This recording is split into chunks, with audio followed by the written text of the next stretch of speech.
Is that as low as you can go? Okay, thank you. Hello, is that as low as you can go? Okay, thank you. What are you doing? Calling around to get the best rate on a car loan. Why? Everyone knows Alcoa 10 is the best choice to purchase a vehicle or refinance your current loan. And with low interest rates and 90 days to your first payment, it's a no-brainer. You can even apply online and sign all the documents from the convenience of your home. Yeah, I don't know what I was thinking. Alcoa 10 Credit Union. It's so easy. Go to atfcu.com for details. Rates are dependent on credit score and equal housing lender. With smartphones being such an integral part of our daily lives, it is truly an inconvenience when it doesn't work properly. It disrupts the normalcy of our day. When you go into the cell phone store to have it repaired, they just try to upsell you on a new phone. That's why the owner of iDrop, T. Kell, left those places and opened iDrop. His goal is a happy customer. T. Kell and the team will listen to what you have going on and work to solve the problem of your broken device in a way that best suits your needs, instead of trying to upsell you on something that you just don't need. They don't just repair phones, they can service your laptop or PC as well as your Mac. Windows 7 support is over, but iDrop can help you transition to Windows 10. They have a 5-star rating on Google with hundreds of positive reviews. Let me say that again. I don't think y'all understand how big this is. They have a 5-star rating on Google. Their customer service really speaks for itself. So if you ever find yourself with a device that isn't performing as it should, give iDrop a call at 865-888-9740 or check them out on Facebook at iDrop of Knoxville. If man made it, they can fix it. Deep down the middle's got his man, and he's gone. Jason Swain, touchdown. It's time for the Swain Event with your host, Jason Swain. My man. Real sports talk for the real sports fan. All you chumps are gonna bow when I whoop him. It's time for the Swain Event, fueled by Dead End Barbecue. Give me 2 rounds and a Ric Flair.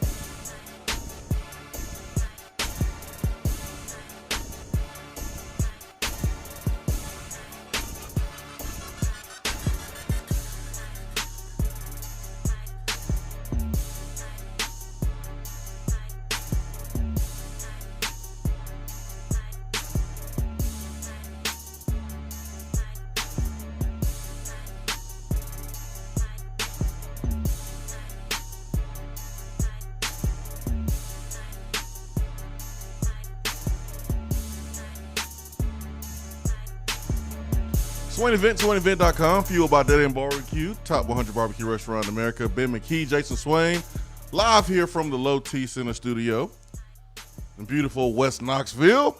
Hope you are having a great morning. It's 4 minutes past the top of the hour. It is May the 5th. It is that time of the year, folks.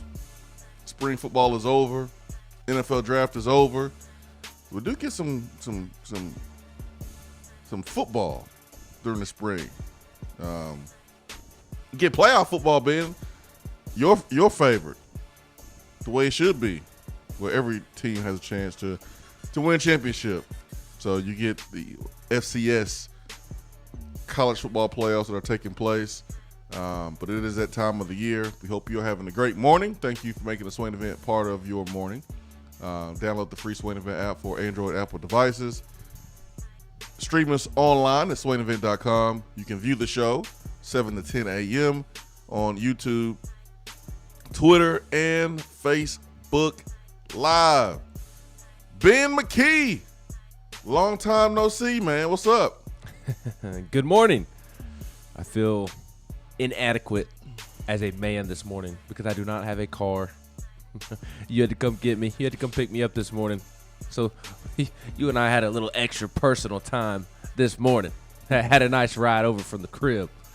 I mentioned yesterday that as an adult now, a young adult, I now understand what my mom meant when she discussed purchasing Gatorades on a regular basis. I mentioned that during yesterday's show. Well, I feel even more like an adult after having to fork out $1,000 to fix a stupid turn signal in my car.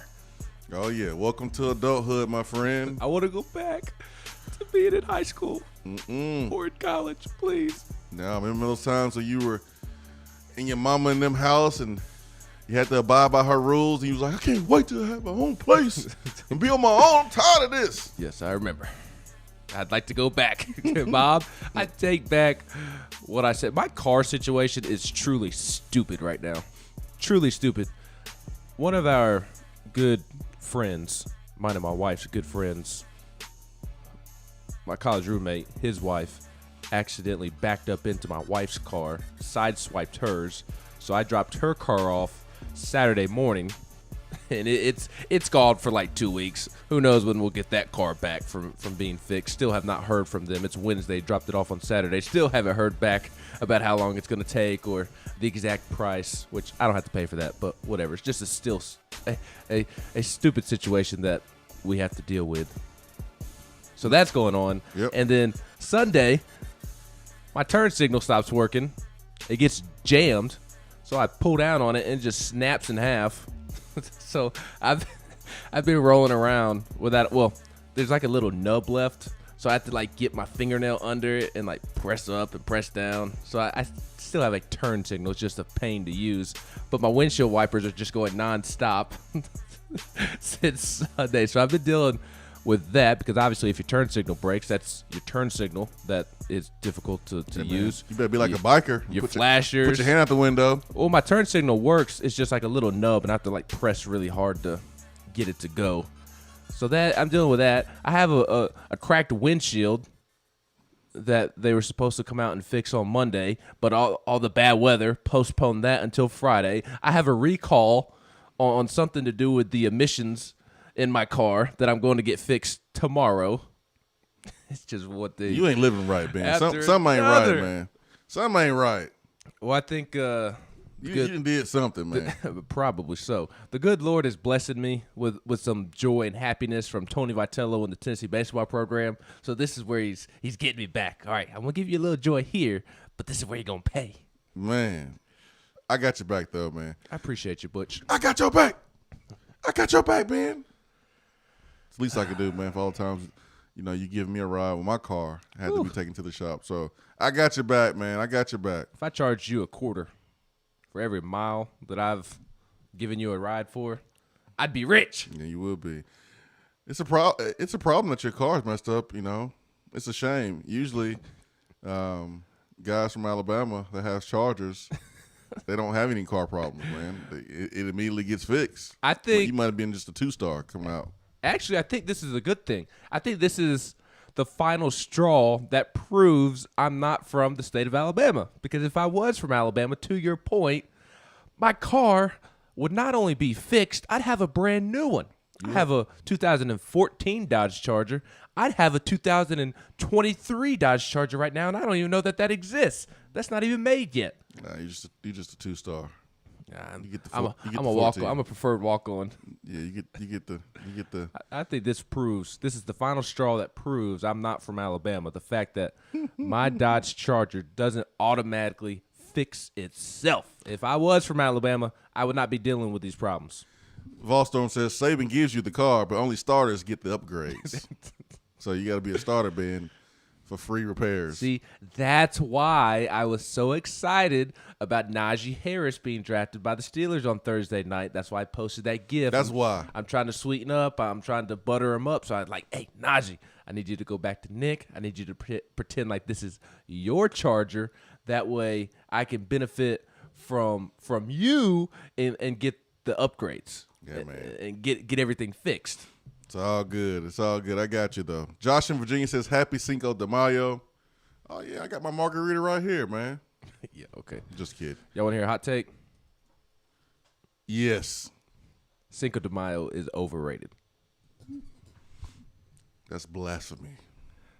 Why do we have to steal somebody else's holiday to use it as an excuse to just drink margaritas and eat Mexican food? I call that a Saturday night. Hey, man.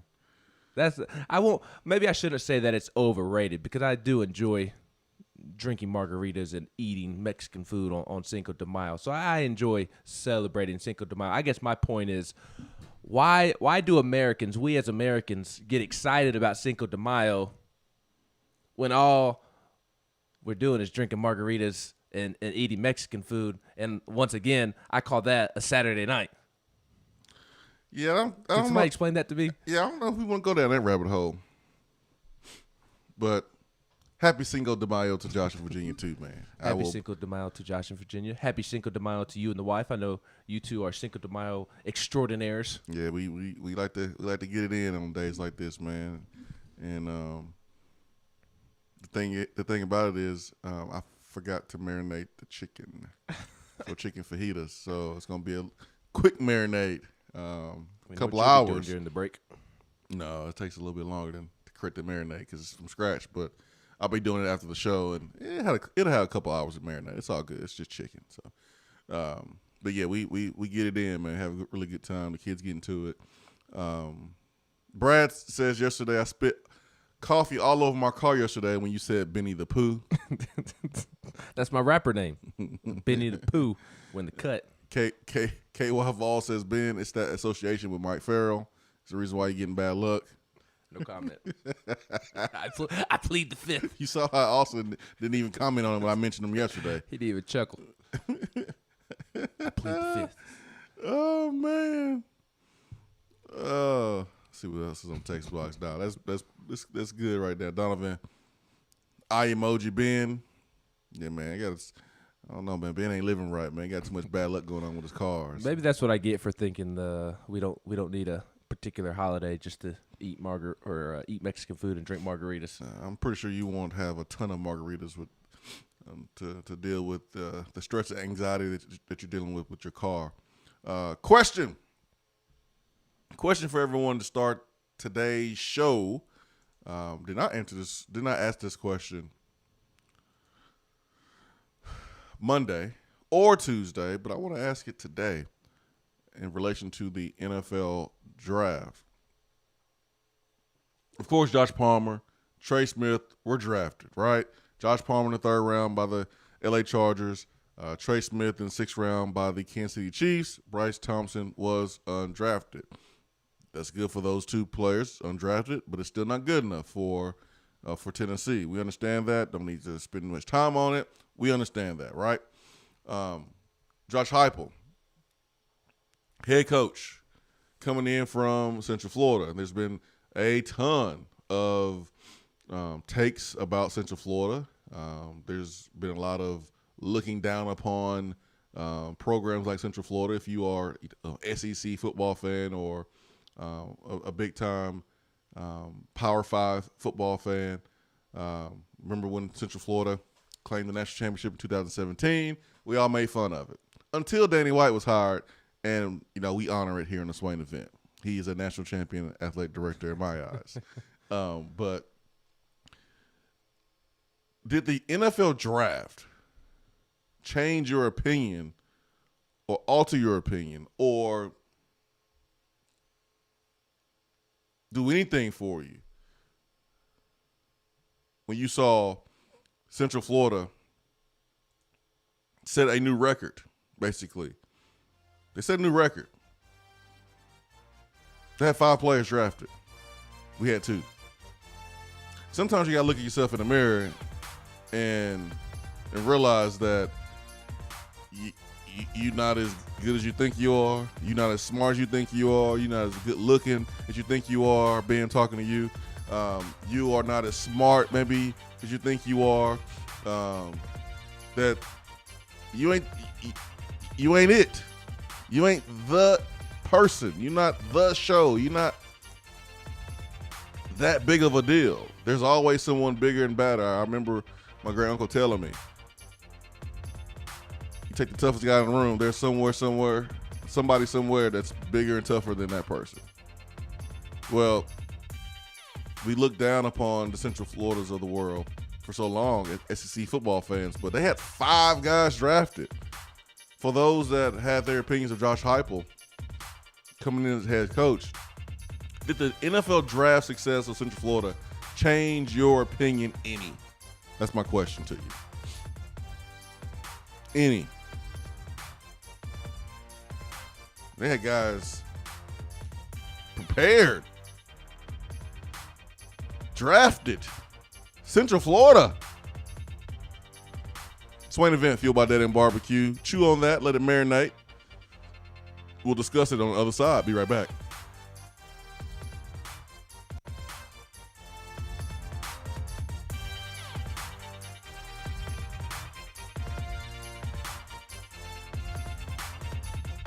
If you want to get in on the conversation, call the Iris Networks hotline at 865-200-5503. Grow your business with Iris Networks high-speed fiber internet.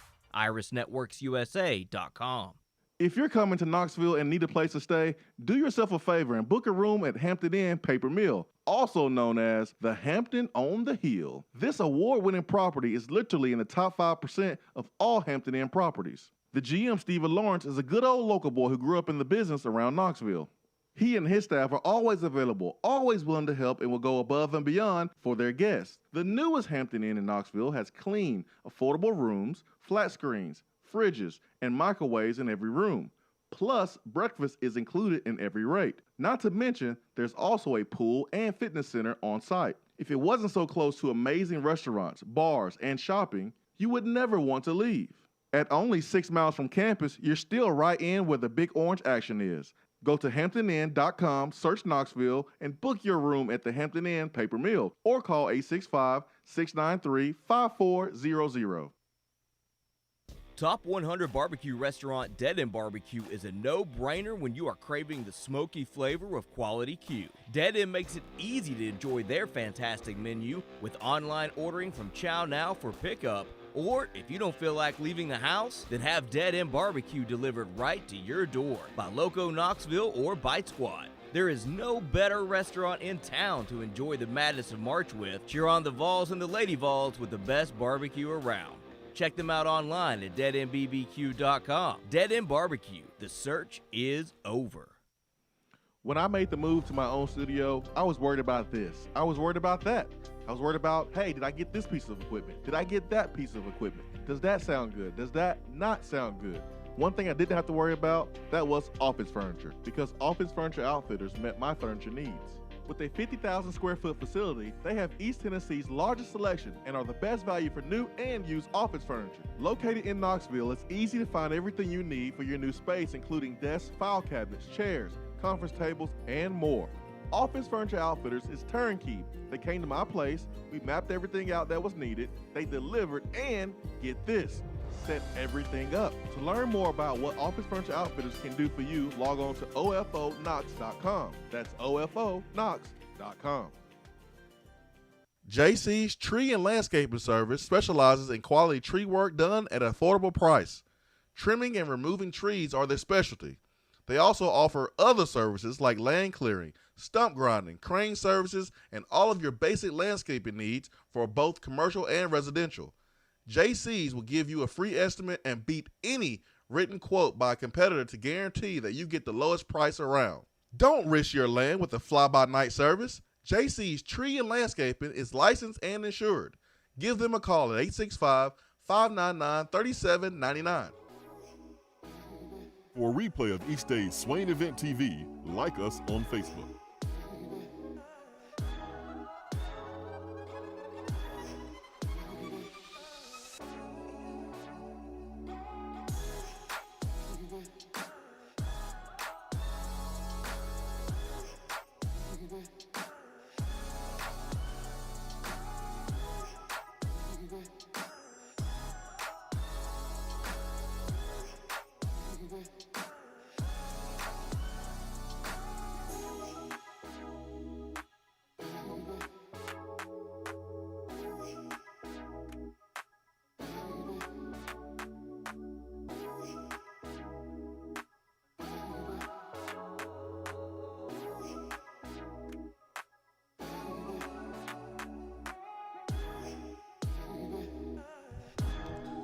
When Tennessee hired Josh Heupel, I thought about the Mizzou Tennessee game in 2017 when they hung 50 on us.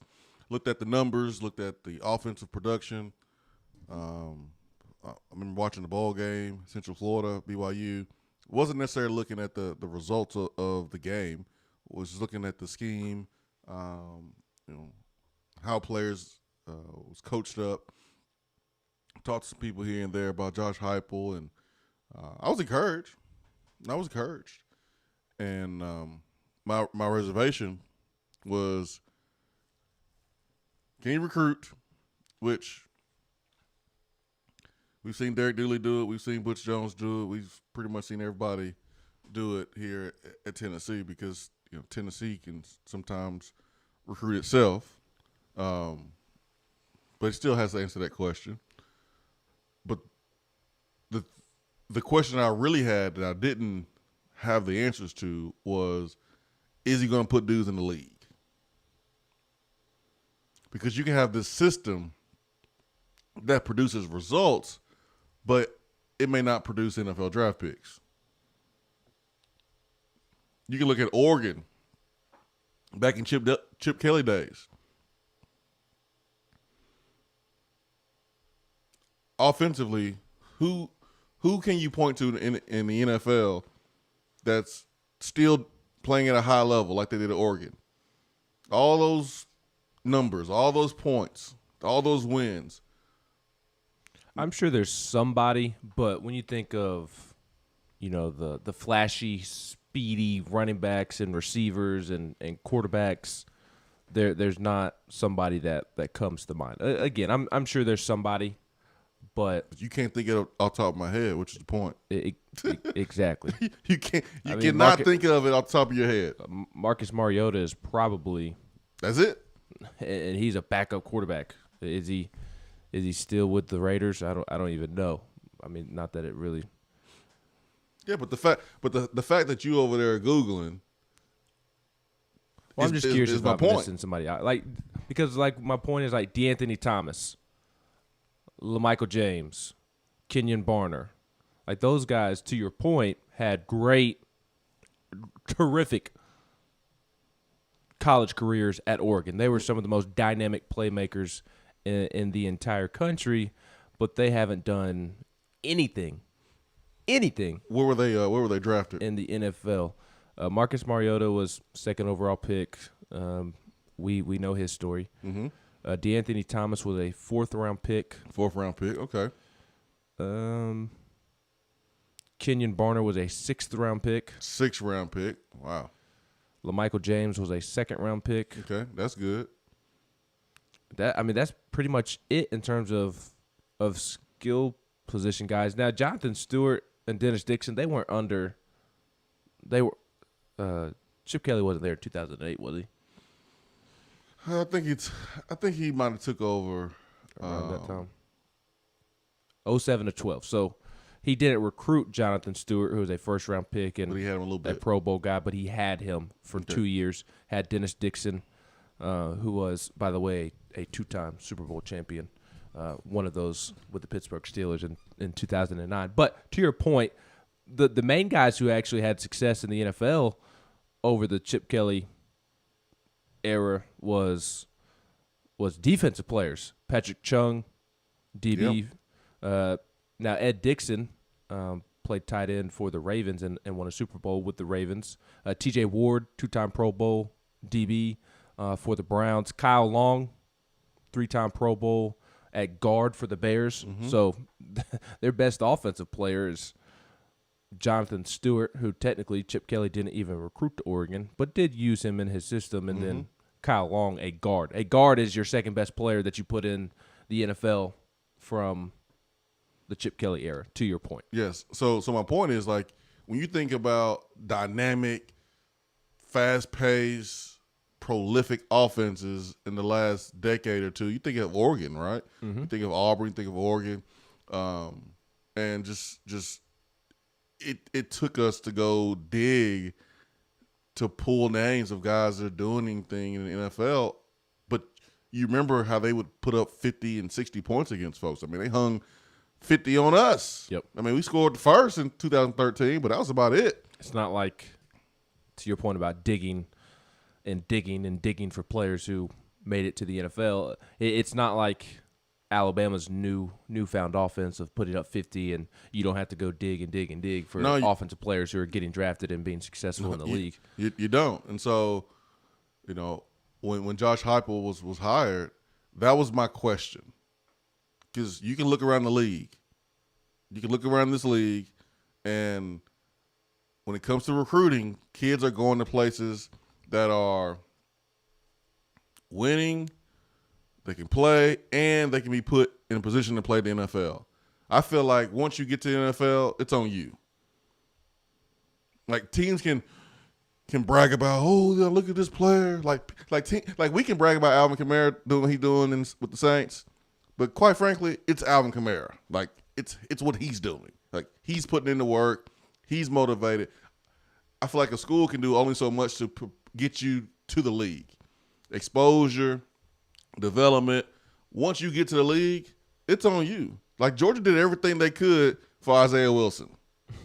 They did. Yeah, he was successful at Georgia. He was successful.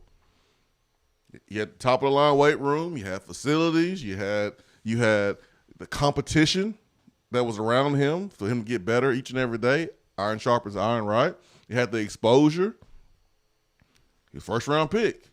What he did at the Titans, that's not on Georgia. Now you can maybe say that he was able to do things at Georgia, not get in trouble, and he felt like he'd do the same thing in the NFL. You could say that would be fair. But like, a team gets you to the league, all right, what are you going to do with it? What are you going to do with that opportunity? But when Heupel was hired, I was like, okay, I like the points, but are guys going to be developed to get to the league? Because that's what's going to keep this thing flowing with recruits.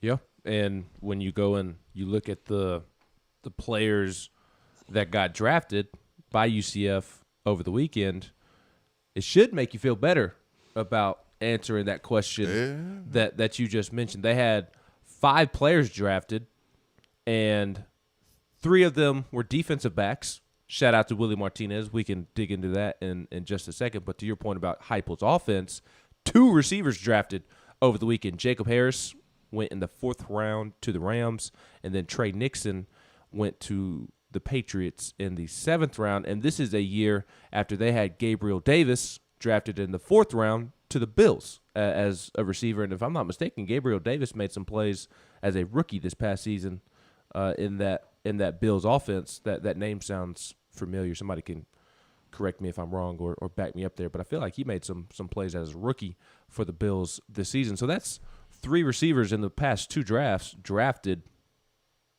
out of UCF. And to me, that is encouraging. To me, it is very encouraging. And it's also very encouraging that Willie Martinez had 3 defensive backs drafted. And I already knew what we were getting in Willie Martinez. Like I knew that. But your overall question Willie of Martinez. UCF having 5 players drafted, does that make you feel better about Tennessee and Josh Heupel and his coaching staff? My answer is yes, because even though we already knew what Tennessee was getting in Willie Martinez, it's nice to have some reinforcement there. I guess it's nice to see him still doing what he did when he was at Tennessee the first go around, and the positions of players that were drafted, those coaches that were at UCF are now at Tennessee. Maybe you don't have the wide receiver coach. Cody Burns wasn't at UCF developing these receivers, but Josh Heupel was still there. Alex Golish was there working as offensive coordinator. So you have coaches who directly influenced the development of some of these receivers, and they're in the league. To me, it would be different. My answer would be different if UCF had 3 players drafted and all 3 were defensive linemen. Mm-hmm. Well, Tennessee, Josh Heupel did not hire UCF's defense coordinator. Josh Heupel did not bring Randy Shannon along with him. They did not hire the defensive line coach that was at UCF, so I don't know how that would correlate to making you feel better as a Tennessee fan about UCF having 3 defensive linemen drafted, just because there's not a link there. There's not any carryover to Tennessee, whereas with these players drafted, you have Josh Heupel coming over. These receivers were in his offense. They were in Alex Golish's offense. They were working with Alex Golish. They were working with Josh Heupel. And then, as I mentioned with the DBs, I mean, they were being developed by Willie Martinez. So my answer to your question about UCF having 5 players being drafted, and does that make you feel kind of good about Josh Heupel. Make you feel change better. change your opinion. Doesn't necessarily change my opinion because I've About always Heupel? no because I thought that he was a good developer even before the draft. So like my opinion stays the same. But I do think that this is something positive that Tennessee fans can point to. No, it certainly changes my opinion because, I saw the numbers.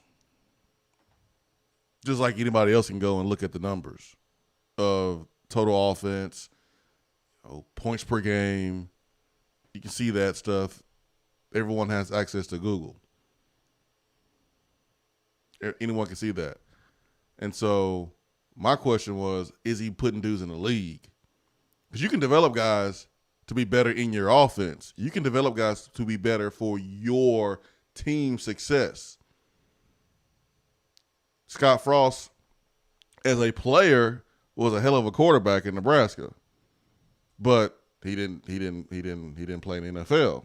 He was a good college quarterback. Tim Tebow was a great college quarterback, but he wasn't a good NFL quarterback. Charlie Ward was a great college quarterback.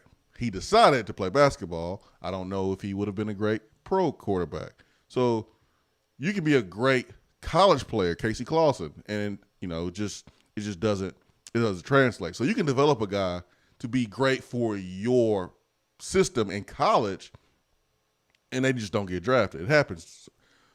The fact that UCF basically broke a record, like they broke a school record that was set in 2003 and then in 2018, but they broke a record and they had 5 players drafted. And I didn't go and see, well, did Scott Frost recruit him or did Josh Heupel recruit him? Because to me, it doesn't matter. It don't matter. It don't matter. That's just something we try to use against a coach, whether we're trying to make an argument for that coach or make an argument against that coach. You can see both sides of it. And here's one of the realest things I heard Urban Meyer say. And I think he was trying to throw some slick shade to Tom Herman down in Texas when he said this. But Urban Meyer was like, he hates coaches that when they take over a job, refer to the players that he inherited as not their players because he didn't recruit them. He said, no, they're your players. They're your players now.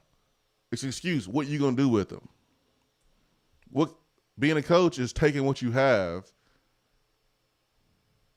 and putting them in a position to be successful.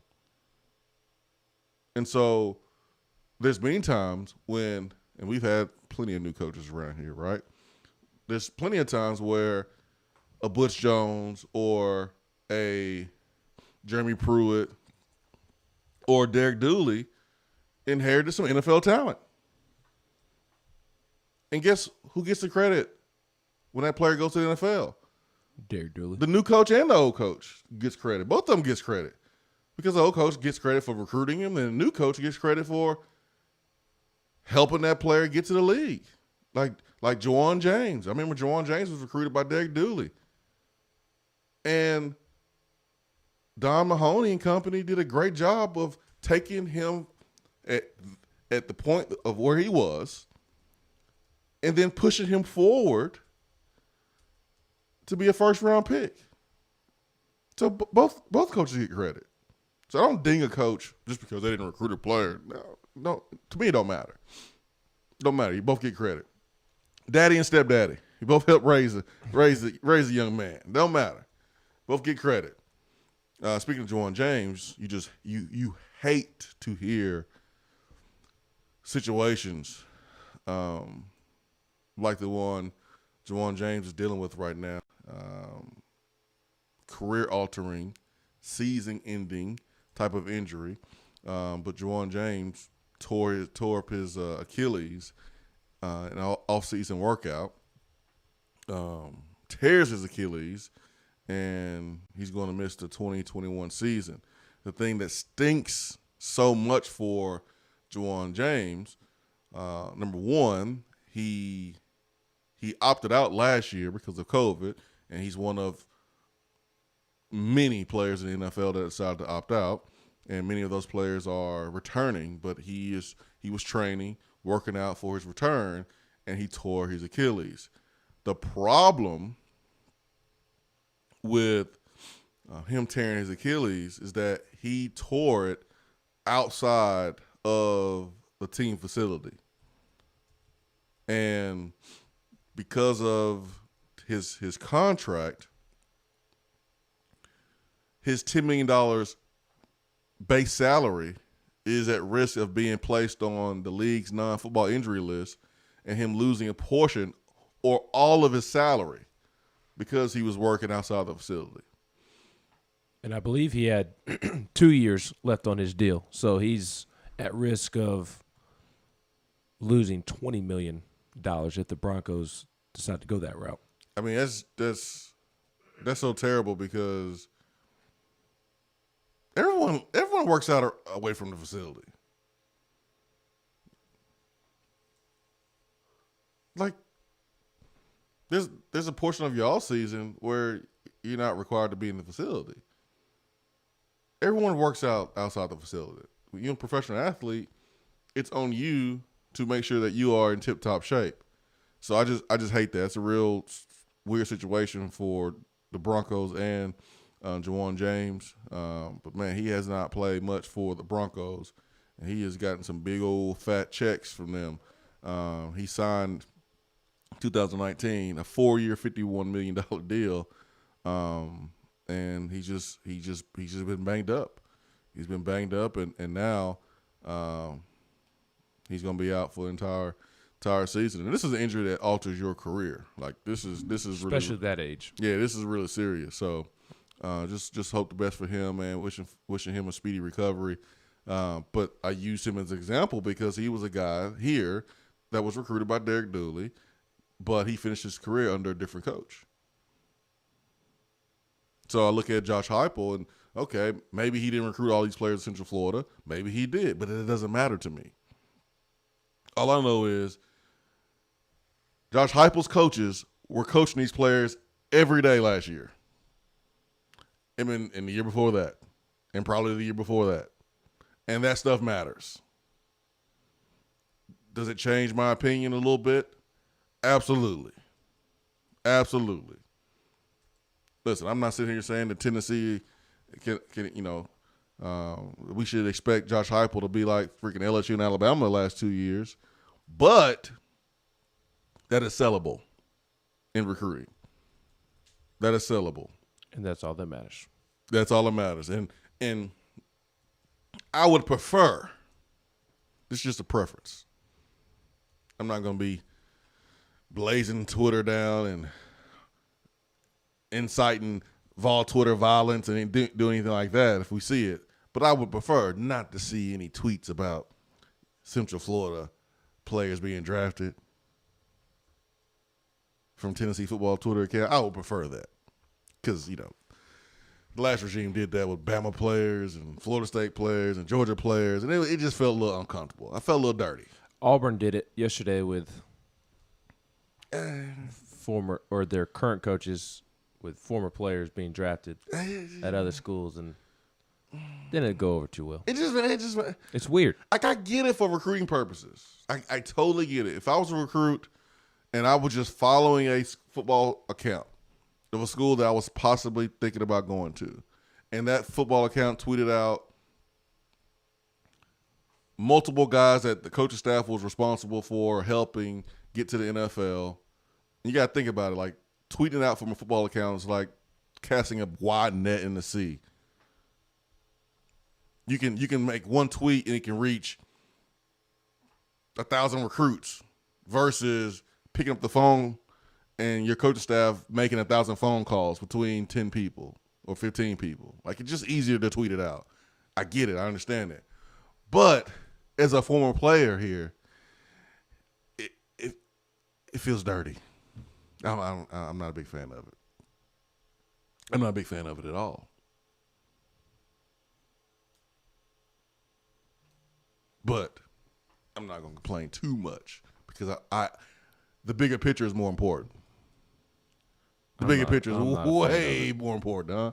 I'm not a fan of it. I don't think the heckling and being made fun of and being mocked and whatnot is worth the potential of one recruit maybe recognizing it. Remember when Tim Brewster was at Texas A&M and he said something about Jalen Ramsey during his time at Florida State, and Jalen Ramsey was like, No. Sir, please don't do that.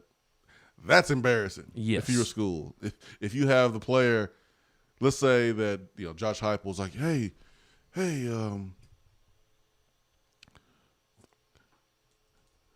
this is what we did at Central Florida. Richie Grant, 40th pick overall to the Atlanta Falcons in the second round. And it has it's a graphic of Richie Grant. And it's it's orange, it's Tennessee orange, and it's hyping up Josh Heupel's time at Central Florida. What if Richie Grant tweeted, it's like, nah, man, this ain't it. That would not be worth it. Yeah, that ain't worth it. That's not the move. I wouldn't do that either. I wouldn't do that at all. I would just avoid it altogether. I would pick up the phone and say, hey, Ben McKee, recruit. Put you on the phone with Willie Martinez. He coached Richie Grant. Yes. He can make you like Richie Grant. That's what I would do. Yes. Instead of doing the social media thing. Absolutely. Yeah. You're right. Good idea, Ben. Regulator says Central Florida's 5 drafted players are more than UT has had drafted the last 3 drafts combined. You didn't have to bring that up. Oh, my gosh. Oh, my goodness. Regulator. I just wanted to scratch the surface, man. That's all I wanted to do. You didn't have to go that in-depth, but you did. He says, yes, it encouraged me a little. Yeah, I mean, it changed my opinion. Because I didn't really have one when it came to his ability to have drafted players. That stuff matters. That's the reason why I'm here. You don't think I did my research? Tennessee had this receiver, that receiver, put these dudes in the league. Tennessee was battling with Miami for a long time. Yeah, mm-hmm. Uh-huh. And then you get a call from Arkansas, and they're like, hey, we can help you get to the league. Really? Had to pull a Kevin Hart. Really? Really? Last time I checked, y'all didn't have one since this year. Really? You gonna help me get to the league, but you haven't done it? That stuff matters. Kids do their research. They pull out receipts. So yes, it changed my opinion. Volstorm says, at least I can respect Heupel for not posting a graphic about players he developed prior to coming here, unlike Pruitt and Auburn football this year. It's just uncomfortable. It's embarrassing. Volstorm says most of the players in the Auburn graphic were UGA players. Oh, that's what makes it worse. Y'all are rival. Y'all are rivals. Ugh. It's dirty. The funny part was seeing Will Friend's face on it. That was the. Let me see. They put all the. Give me your phone. Pass your phone over here, current man. coaches, and it's 82 combined bowl games coached. Let me see your phone, Ben. I know you don't stroll through your pictures. I mean, you ain't gonna find any of me. Why you nervous, man? And they got AJ Green on there because I hadn't really looked at it. I know you be taking selfies. They got Todd Gurley. Wow. Richard Sherman. Really? Matthew Stafford. Todd Gurley. Kellen Moore. Brett Rippon. Auburn. These recruits don't know no damn Brett Rippon. I don't even know who Brett Rippon is. I don't either. AJ Green. Yeah, this ain't the move. Because all it takes is one of those guys to be like, come on, y'all. And you know who'd do it too. It'd be Richard Sherman. With the quickness. And Richard's like in a weird place because he don't really like Harbaugh like that. But so would he like help Shaw? You know, Richard Sherman played receiver at Stanford. at first. And then he moved to DB, and he got his degree from Stanford. So, like, I'm sorry, man. If I'm in the league and I played Tennessee and my receiver coach went to another school and he's like trying to use me for another school, nah, man. To me, it would depend on where the coach went. Like, if the coach went to USC or Oregon, I wouldn't really care. But if it's like Auburn and you're putting Georgia players on the graphic, like if I was a Tennessee receiver and my receiver coach went to Georgia or Florida or Alabama, and the next thing, Vanderbilt, Kentucky, anywhere, SEC East teams or rivals, and I see myself on an Alabama graphic or a Florida graphic or a Georgia graphic, that's when I would say something. Yeah, I would have to make a phone call. I would make a phone call and humiliate them on Twitter. Yeah, I would depending on my relationship with that coach, I wouldn't put it on Twitter, but I would definitely make a phone call. Go, hey, coach, man, like I'm a VFL, like I'm about helping my school. Like, how you think Todd Gurley and AJ Green and Matthew Stafford feels about being on an Auburn football graphic? How about Brett Rippon? How does Brett Rippon feel? Who's that? He's on the graphic, man. Brett He Rippon, played quarterback at Boise State. They got Kellen Moore on here and Leighton Vander Esch. Where did Michael Gallup play? I know who he is as a Cowboy, but was it in the SEC? No, well, we don't know then. I'm not aware of Michael Gallup pre-Cowboys. Played at Colorado State. Isaiah Wynn, a Georgia player, on this graphic. Richard Sherman's on here because of Derek Mason. I can see Auburn right now trying to flip quarterbacks.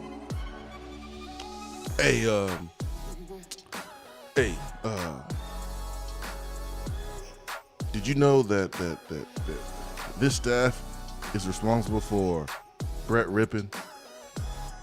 Huh? Did you know that, son? Auburn got ratioed. Remember we talked about being ratioed the other day? They have 462 retweets. 369 of them are quote tweets. Oh my gosh. Oh, I'm sorry, Brett Rippon, man. There's no shade towards you, man. No shade towards you. Heck of an accomplishment going to the league. Don't get me wrong here. But can you just picture? Can you picture Auburn saying, "Yeah, we gonna flip Taven Jackson. Yeah, we're a little late on them. Tennessee, yeah, they did all the hard work. We gonna flip them. Hey, Taven, hey man, have you ever heard of Brett Rippon?" That's like, to me, Brett Ripien, however you say his name, that's like Tennessee promoting Matt Sims. Yo, take him off the graphic, man. These kids don't know who that is. You think Josh Heupel sent Taven Jackson a graphic of Matt Sims? Oh, man. You think Matt Sims helped land Taven Jackson? No, man. No. You don't think Matt Sims helped? No. Sometimes not everybody need to be on a graphic. You think Tennessee sent a graphic of Nathan Peterman to Taven Jackson? Nah, man. Nah. Look at this Tennessee quarterback, Nathan Peterman. Don't you want to be a Vol? Some folks don't need to be on the graphic. That's all I'm saying. Brett Rippon. Come on, Auburn. What y'all doing, man? Matter of fact, keep doing what you're doing. I forgot we recruiting against y'all. Keep doing it. Good idea. Produce some more ideas like that. That's great. Hour one is brought to you by Hiller Plumbing, Heating, Cooling, and Electrical. HappyHiller.com. At work, can't call in? Don't feel bad. You can talk to the guys on the text box. It's part of the free Swain Event app. More and more Tennessee businesses are switching to Iris networks for reliable, local, high-quality, high-speed business fiber internet. Iris provides direct internet access from 10 megs to 10 gigs with no payments for 90 days. Iris also offers next-generation business phones with work-from-anywhere capability from the mobile or laptop app. With local sales, support, and service, Iris is a partner in the community. Learn more at irisnetworkusa.com or call 865-448 IRIS. Iris Networks, a Tennessee business connecting Tennessee businesses. It's a new season, which means it's time to rep your team in new ways with gear from Game Time Sidekicks. Rep the Vols with every sip with a new tie-dye tumbler or bottle. They also have a new NFL Players Association product line, so you can support your favorite VFL on Sundays. Want to put your own flair on a tumbler? Game Time Sidekicks has you covered with options to add your own text or even a monogram on the back of your favorite team tumbler. To check out everything that Game Time Sidekicks has to offer, go to GameTimeSidekicks.com. Carry your team with Game Time Sidekicks. Good morning, Swain Event family. As you already know, I'm your go-to realtor when you are considering buying, selling, or investing in East Tennessee real estate. But did you know I can help all of you listeners in other parts of the country? No matter where you're listening from, there's a good chance I have several Keller Williams real estate partners in your area. I've developed relationships with realtors I know I can trust to help you with your needs. So give me a call, Jennifer Morris, Keller Williams Realty, 865-257-7897, or email me at jennifermorris865@gmail.com. I just wanted to come by and congratulate you on the great work you've been doing. I like your style. You remind me of a young me. Failure is not an option. That boy is good. Homes, remind yourself, nobody built like you. You design yourself. Attaboy. Attaboy is brought to you by Made in Tennessee Business Fiber Internet from Iris Networks. Find business solutions for you at irisnetworksusa.com. All right, it's time for Attaboy here on the Swain Event. Time for Attaboy here on the Swain Event as we highlight positivity. Attaboy is brought to you by Iris Networks. IrisNetworksUSA.com is their website. Specializing in reliable, local, high-quality business fiber internet and voice. 90 days, no payment for business internet. Ben has it taken care of yet. Ben has it taken care of for today. Attaboy. What you got? I'm going back to the baseball diamond for the third day in a row. Hopefully I can go 5 for 5 this week. See what I did there? I'm giving Atlanta Braves pitcher Huascar Ynoa. I think I said his name correctly. I'm giving him an attaboy because last night he was pitching for the Braves against the Nationals, but that wasn't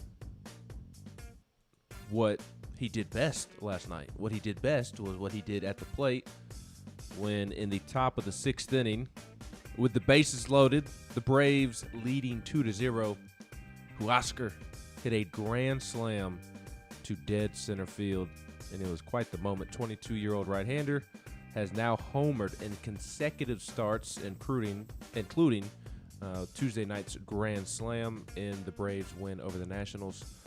2 starts ago, he doubled and hit an RBI single.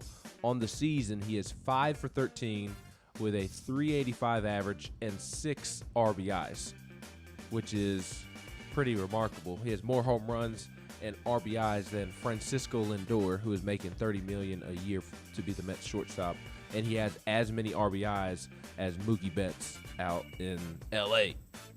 He's scored as many runs as Starlin Castro of the Nationals and Miguel Cabrera of the Tigers. So it's pretty remarkable. Freddie Freeman, who has gotten off to a slow start this year, is 8 for 41 with 3 extra base hits. And Huascar Ynoa is 5 for 13 on the season and has a double and a grand slam. So a pretty remarkable start to the season for Huascar at the plate. It's just cool to see a pitcher do this in a game. Now, I am pro DH. I'll be the first to admit it. I think a designated hitter should be implemented in both leagues. As fun as this is to see a pitcher hit a grand slam, it happens once every blue moon, and 90% of the time a pitcher goes to the plate, they're going to strike out, and it's not very entertaining to watch. So I am pro designated hitter, but this is really cool to see, and was just a cool moment last night. You don't always see a pitcher hit a grand slam. He was the first to do so since 2018, and he is also the first pitcher to homer in back-to-back starts since 2018 as well. So just a really cool, funny, exciting moment in the Braves win over the Nationals last night. So Huascar Ynoa gets today's attaboy. When the pitcher hits a home run, it kind of feels like the backups when they go on last during the game, when the game is out of hand, and the walk-ons and the bench warmers go in, and one of them like shoots a three, and like everyone's like, "Yeah, good job, little Timmy." Yes. Yeah, good job. Yep. That's what it feels like when a pitcher hits a home run. Like I remember watching the Braves back in the day, and like Tom Glavine would hit a home run or something. It's like, oh man, look at that, man, little Timmy shot a three at the end of the game, man. How about that? Got on the scoreboard. It kind of feels that way, man. I love pitcher home runs. I love pitcher home runs. So that's today's attaboy. Yes, the pitcher who gave up the home run should be suspended from pitching for the next month. If you give up a home run to a pitcher, you should not be able to pitch for like a month. I agree, man. I mean, gosh, that's so embarrassing. I agree. Or like if one team substitutes all their starters, but you still out there because you're on the losing side. So like take for instance, like this past season, Tennessee football, 3-7.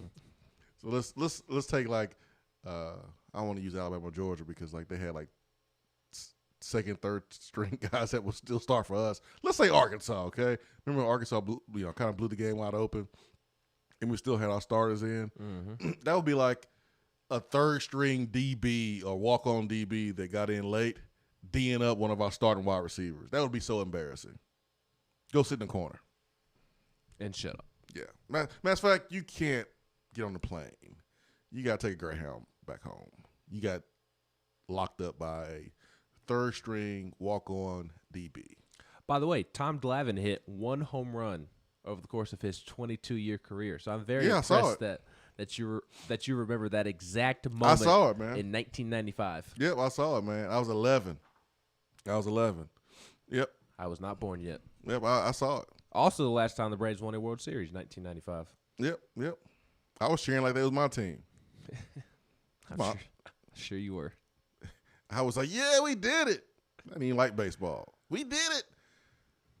My aunt was a big-time Braves fan, big-time baseball fan. I felt like I was part of the fan base as much it was on in the house. We only had one TV. Did you chop on? I was chopping. Like Florida State? I was chopping. Mm-hmm. I was chopping away.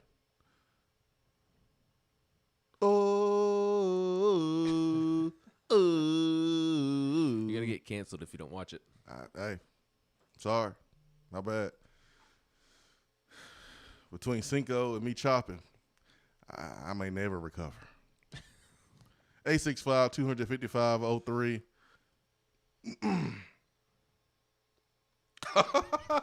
Yeah. John K. from South Carolina says, it's all funny until we realize that Arkansas did start a walk-on DB. That is right. Oh, man. It was a white DB. Yeah. It was a white little Jason Sehorn. Yeah. Little Jason Sehorn was D'ing us up. Yeah. That was who it was. That's right. It was a walk-on DB. Golly, man. I need a margarita. Like now. Jake from Nashville says, my attaboy is to Louisville baseball for handing Vandy a third straight loss. You do love to see it. That's not the way attaboy works, folks. Attaboy is about positive. That is positive. That comes from a good place in your heart. It comes from a good place. That comes from a good place in our heart. Like the attaboy you wanted to do, Ben, I had to shut it down. Because it didn't come from a good place. The Yankees fans chanting at Altuve all night? Yeah, like you wanted to give the Yankees fan an attaboy for chanting blank you to him. Yes, I did. That's not the point of attaboy, Ben. It doesn't come from a good place in your heart. Just like it comes giving from a good Louisville place. attaboy doesn't come from a good place in Tennessee fans' heart. Debatable. That's not how attaboy is designed. Debatable. Good job, Louisville. That's why you do it. Attaboy is only designed for Kim Mulkey. Oh, I hate you, man. You ain't getting a ride home. I'll walk. You better take an Uber, man. Hour 2 coming up.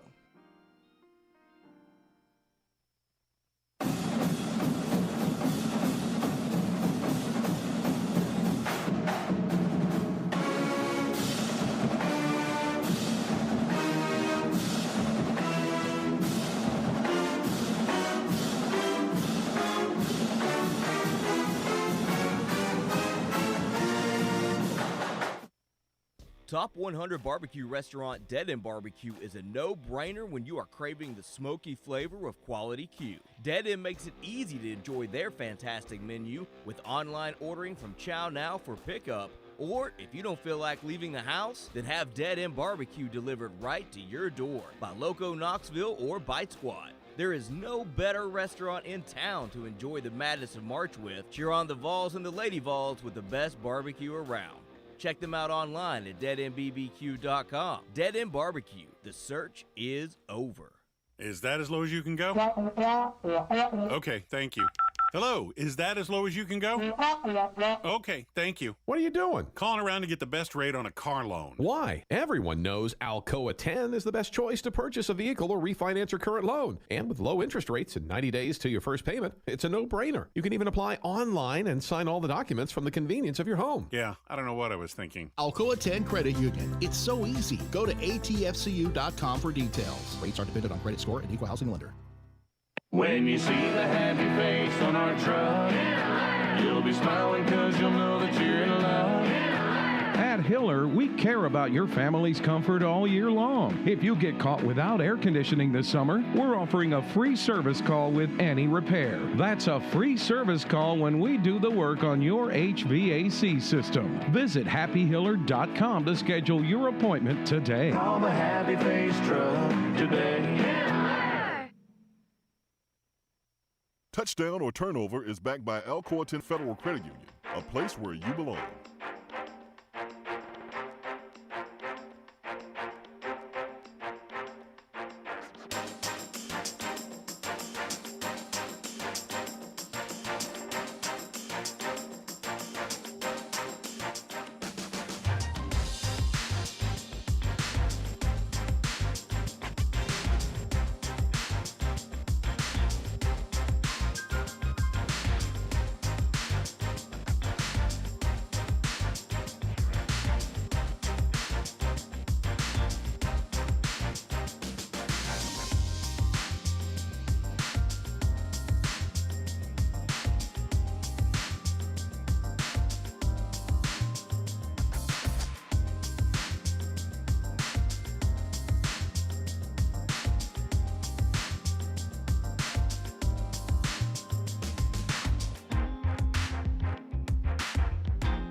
Hour 2 here in the Swain Event. Swain Event is fueled by Dead End Barbecue, top 100 barbecue restaurant in America. Touchdown or turnover, Tennessee football will have a player drafted in the first 2 rounds of the 2022 NFL Draft. Just looking at this roster right now, and who knows, you might have some additions, even more. You already have had one from Texas, one from USC. So, hey, man, they are players.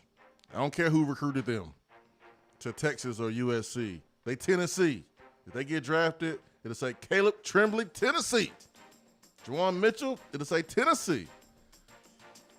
But will Tennessee have a drafted player in the first 2 rounds of the 2022 NFL Draft? Touchdown, turnover. Yes, touchdown. Even though he is not draft eligible, Harrison Bailey will find a way to declare a year early and be the #1 overall pick in the draft. I think Cade Mays will be a top 2 round pick. I don't feel super confident. When we were coming back from break, right before we turned on the mics, you said that you were going to say first 3 rounds, and then you changed it to 2 rounds. I bring that up to say that I definitely think he'll be like a top 3 round guy. I feel less confident about him being a top 2 round guy. I think he's more of a 2nd round pick than he is a 1st round pick. I know there's been a lot of mock drafts with him in the late 1st round, and I think he's capable of being a first-round pick. I think he's talented enough. But to me, I look at first-round offensive linemen, especially the ones that are the first couple of linemen drafted, the Panay Sewells, the Slater kid from Northwestern. I see those guys, and they dominate on every single play. Every single play.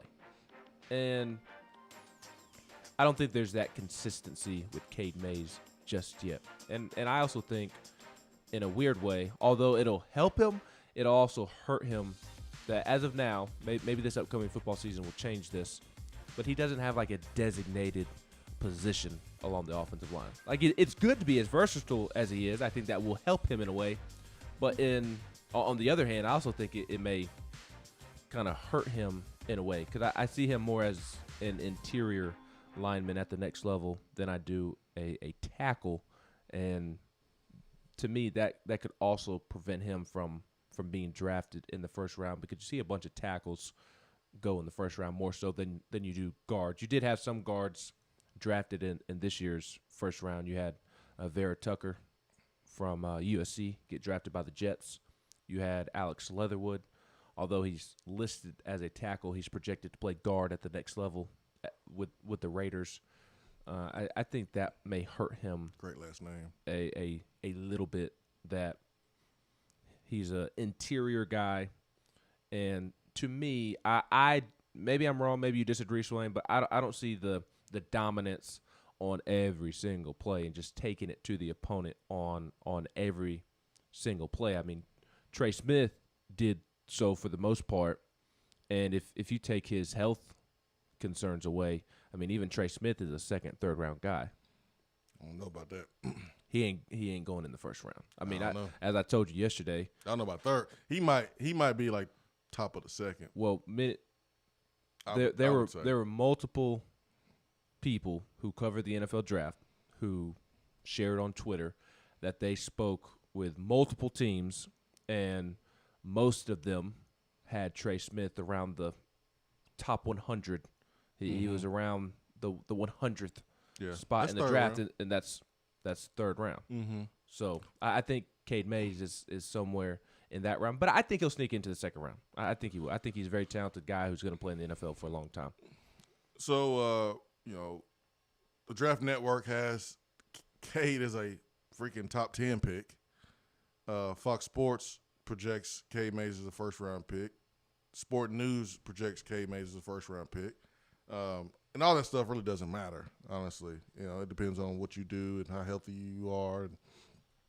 But this is great for Tennessee's ability to have a hot draft pick. Let me ask you this, Ben. Have you thought about this? This could be the first time outside maybe Cade's first year or first couple of weeks as a college football player where he could be like happy with no drama playing football. Because think about Cade Mays' college career. That last year Georgia probably was miserable for him. Probably just absolutely miserable for him. He comes back home. He's from Knoxville, so he comes back home, and he's playing with his brother. But look at all the crap that was going on with Tennessee football in the football program. This might be the first time that he's playing football without drama and where he's actually happy. He's playing alongside his brother, like really playing alongside his brother. Not like, oh, his brother's wearing some jersey without a name on the back. Who's that big old dude with the inline scrimmage right there? Who is that? Who's number 62? Who is that? Who's 69? Who is that? He don't have a name on the back of his jersey. Oh, that's Cooper Mays. No, like really, really playing alongside his brother. Like he has a chance to really, really do that this year. And I'm just thinking, man, that would like that stuff matters. That stuff matters. Like your productivity at work suffers when you're not happy. Simple as that. How's it any different from a student athlete? It's not. You're dreading going in, working out. You're dreading practicing. You dreading being around all this drama. You're losing. Ugh. And think about the coaches. They were dreading going into work too. So you know that. The player saw that. Now you have this new, fresh energy in the building. That might help Cade Mays. He may play better, man. We may see the best of Cade Mays. I don't know. I'm just saying it's a possibility. But I say touchdown. I think Tennessee will have a player drafted in the first 2 rounds, and Cade has a great opportunity to be one of those players for sure. For sure. Do you think Tennessee could have more players drafted in 22 than in 21? I mean, we're talking 3. We're talking 3. Well, I think Cade gets drafted. I think Velus gets drafted. So there's 2. We're talking 3, man. That's all we talking. That's all we got to do. I don't see Alante getting drafted right now, do you?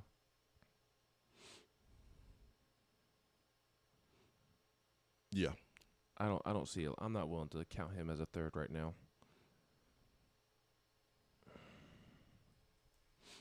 I can see him getting drafted. Come on, Willie Martinez is coaching him this year. Willie's coaching him. He has experience. It is. That does make me feel better. He's inconsistent. Yeah, but again,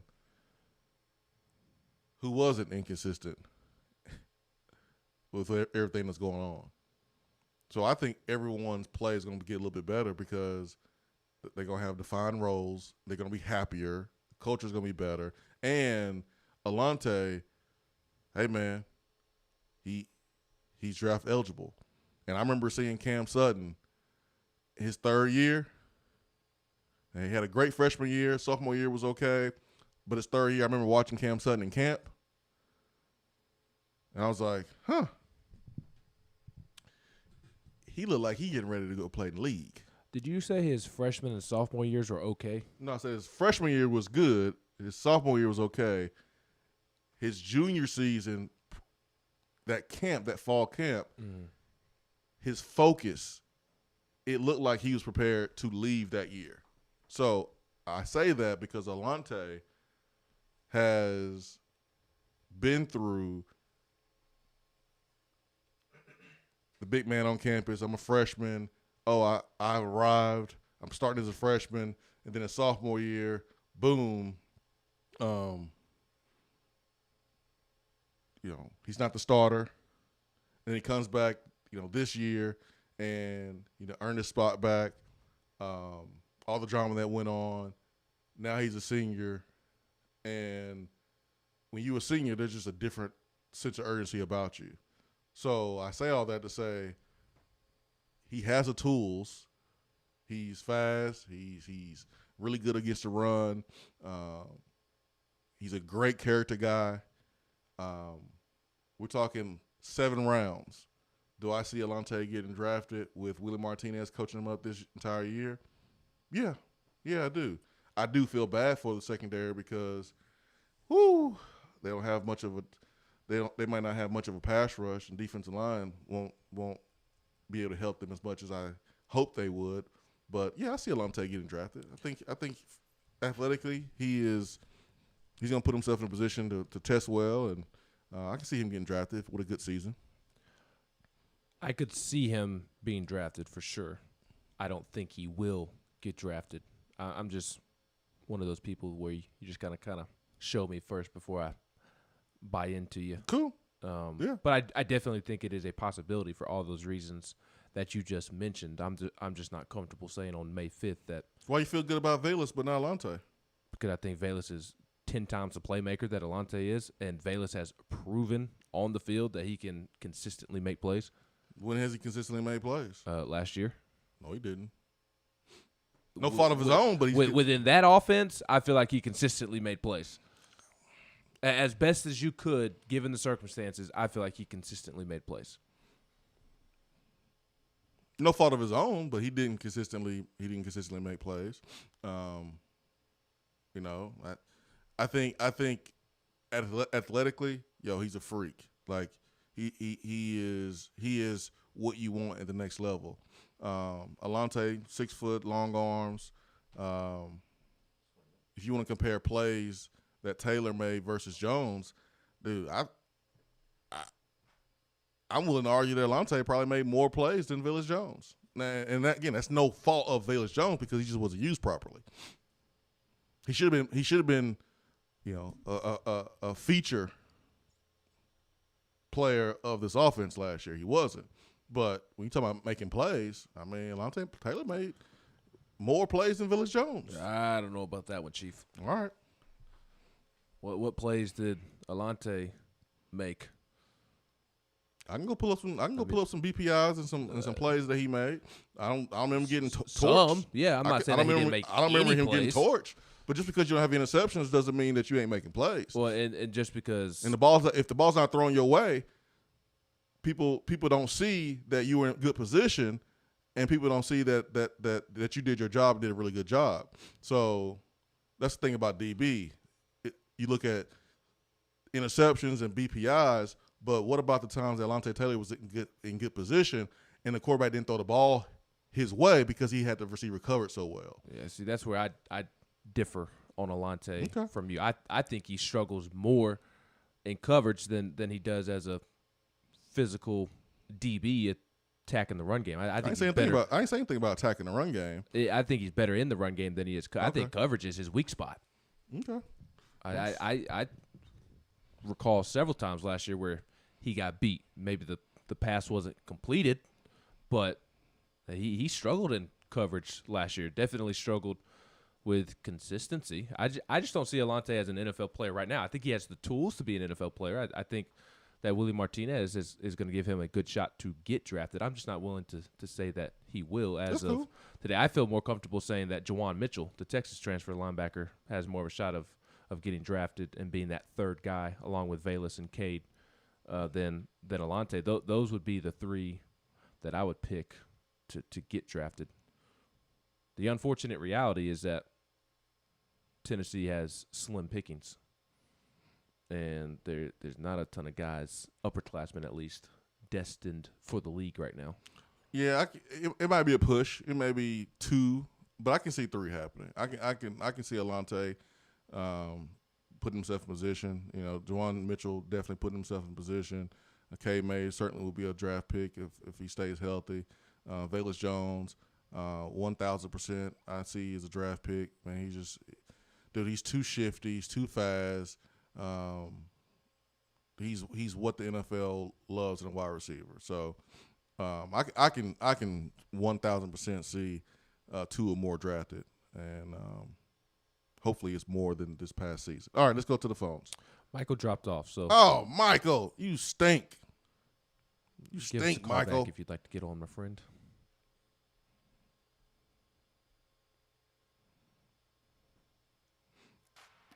CJ and Buckle. Jones is good. Velus Jones is good. That's like the point. We're talking about making plays. No fault of his own. Velus Jones, when you want to look at the plays that were made between Taylor and Velus Jones, you can argue that Velus made more plays because but Taylor made more plays because Velus wasn't given an opportunity. The offense was terrible. The quarterbacks was terrible. And within that, I believe Velus made more plays. I just don't see the. He didn't make plays until Vanderbilt. But that's not a reflection on Velus. To me, it's a reflection of Alante's lack of making plays. I don't think Alante made as many plays as you are maybe pushing him to have made. That's where I differ. I don't think Alante made a ton of plays last year. Wow. Okay.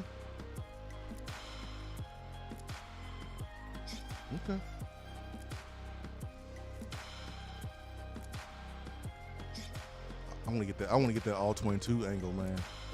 So we can show all the plays where the camera doesn't show and follow the football. I would love to have it as well. I'm sure you can get your hands on it. Because I can point out a ton of plays that will go that went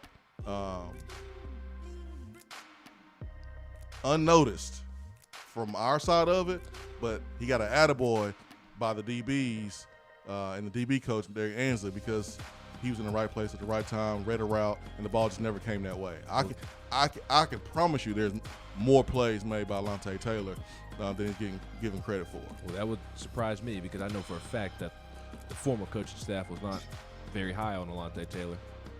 He started. Who else you gonna start? Oh boy, going to the hotline after the break. 865-255-03. Be right back.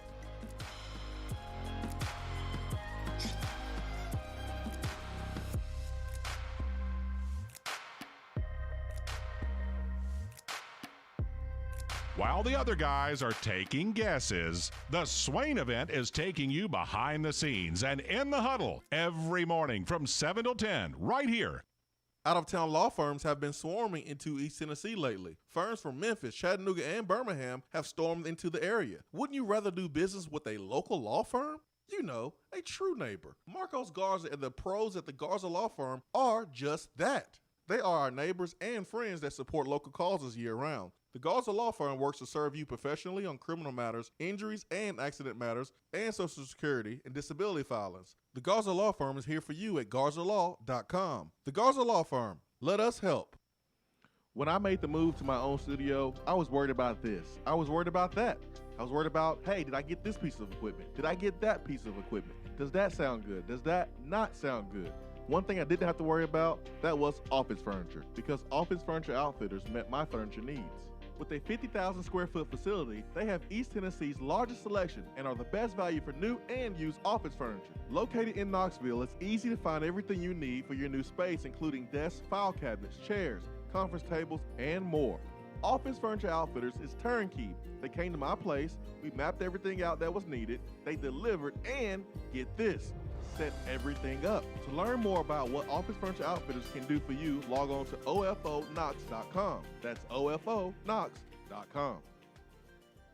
We're here with Dr. Michael Carlson of Tennessee Regenerative Sports Medicine to discuss stem cell treatment and PRP. If you have orthopedic injuries such as shoulder pain, knee pain, Achilles tendonitis, or tennis elbow, you should give them a call. That's right, Jason. We specialize in regenerative non-surgical orthopedics. So we treat damaged tendons, ligaments, and joints by using ultrasound-guided injections with stem cells or PRP. And this form of treatment actually stimulates the body's own reparative process and allows for healing of the damaged tissue. So, Doc, what makes your training different than others? Well, Jason, I've been practicing in Knoxville for 26 years, and I'm certified in interventional regenerative orthopedic medicine through the American Academy of Orthopedic Medicine. So unlike the big seminars that will advertise stem cells, fly someone in for a couple hours to talk about supposed stem cells that you order off of a shelf, then they'll depart, leaving the patient wondering who will be the person injecting me and what their level of training is. At Tennessee Regenerative Sports Medicine, I'm the one doing the procedure, and we're using your own bone marrow stem cells or PRP. So in other words, it comes from you and it goes back to you. So you know exactly what you're getting and know exactly the level of training involved. Tennessee Regenerative Sports Medicine,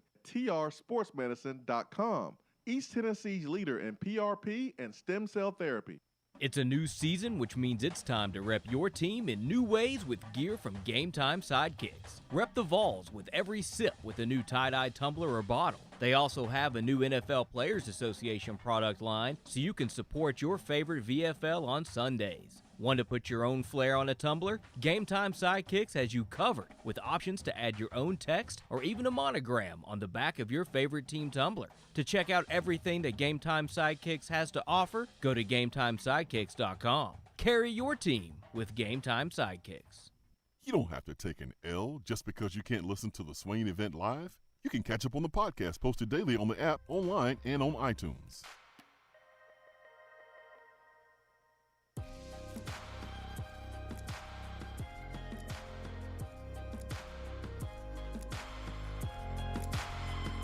Let's go to the Iris Networks hotline this morning. Let's talk to our guy, C-Mac, 865-255-03. C-Mac, good morning. Good morning, Swain. Good morning, Key. How y'all living this morning? We good, man. We good. Good. It's early. Very early. No, it's not, man. You're on the East Coast. It's 8:26. I'm still trying to adjust. Hey, grown-ups get up early, C-Mac. Responsible grown-ups are used to getting up early. I'm responsible. You sound like a teenager. Oh, it's so early. No, I mean, just because, I got that forever young look don't mean I'm that young. Hold on. You in Atlanta. Were you at Magic City last night, C-Mac? Is that why you were sleepy? Huh? I said you are in Atlanta, Georgia. Did you go to Magic City last night? Is that why you're tired?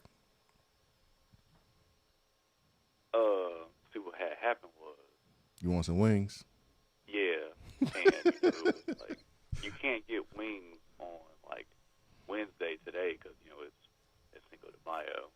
So you figure get some wings on Tuesday, and next thing you know it's like 1-2 o'clock in the morning East Coast time. And when in Rome, ain't that how the saying goes? When in Rome. See, Matt, we can barely hear you. Really? Really? My bad. You must be Let me sleeping. speak up. Are we on speaker or something? Is this better? Yeah, man. Clear your throat, man. Just sounds like you're far away from the phone. Well, I am using the landline, which is a little weird. What are those? I need to jump in here about this conversation that y'all, this heated discussion that y'all are having. God. It's not Hey, heated. it's too early for y'all to be arguing. Ain't nobody We're arguing. having a discussion. Y'all are arguing. No. All right. When your tone change, it's an argument. It's a debate. Yes. All right. So let's keep debating. Ben McKee, I know you crazy thinking that Alontae Taylor ain't gonna get no love next year. Before we even look at his on the field things, let's look at his commitments off the field. In the world of so many character-ish questions for some players, this kid is taking active roles within leadership in his conference. And, I think that should be, definitely highlighted and that's before we even get to his play on the field. But you've got it in reverse order.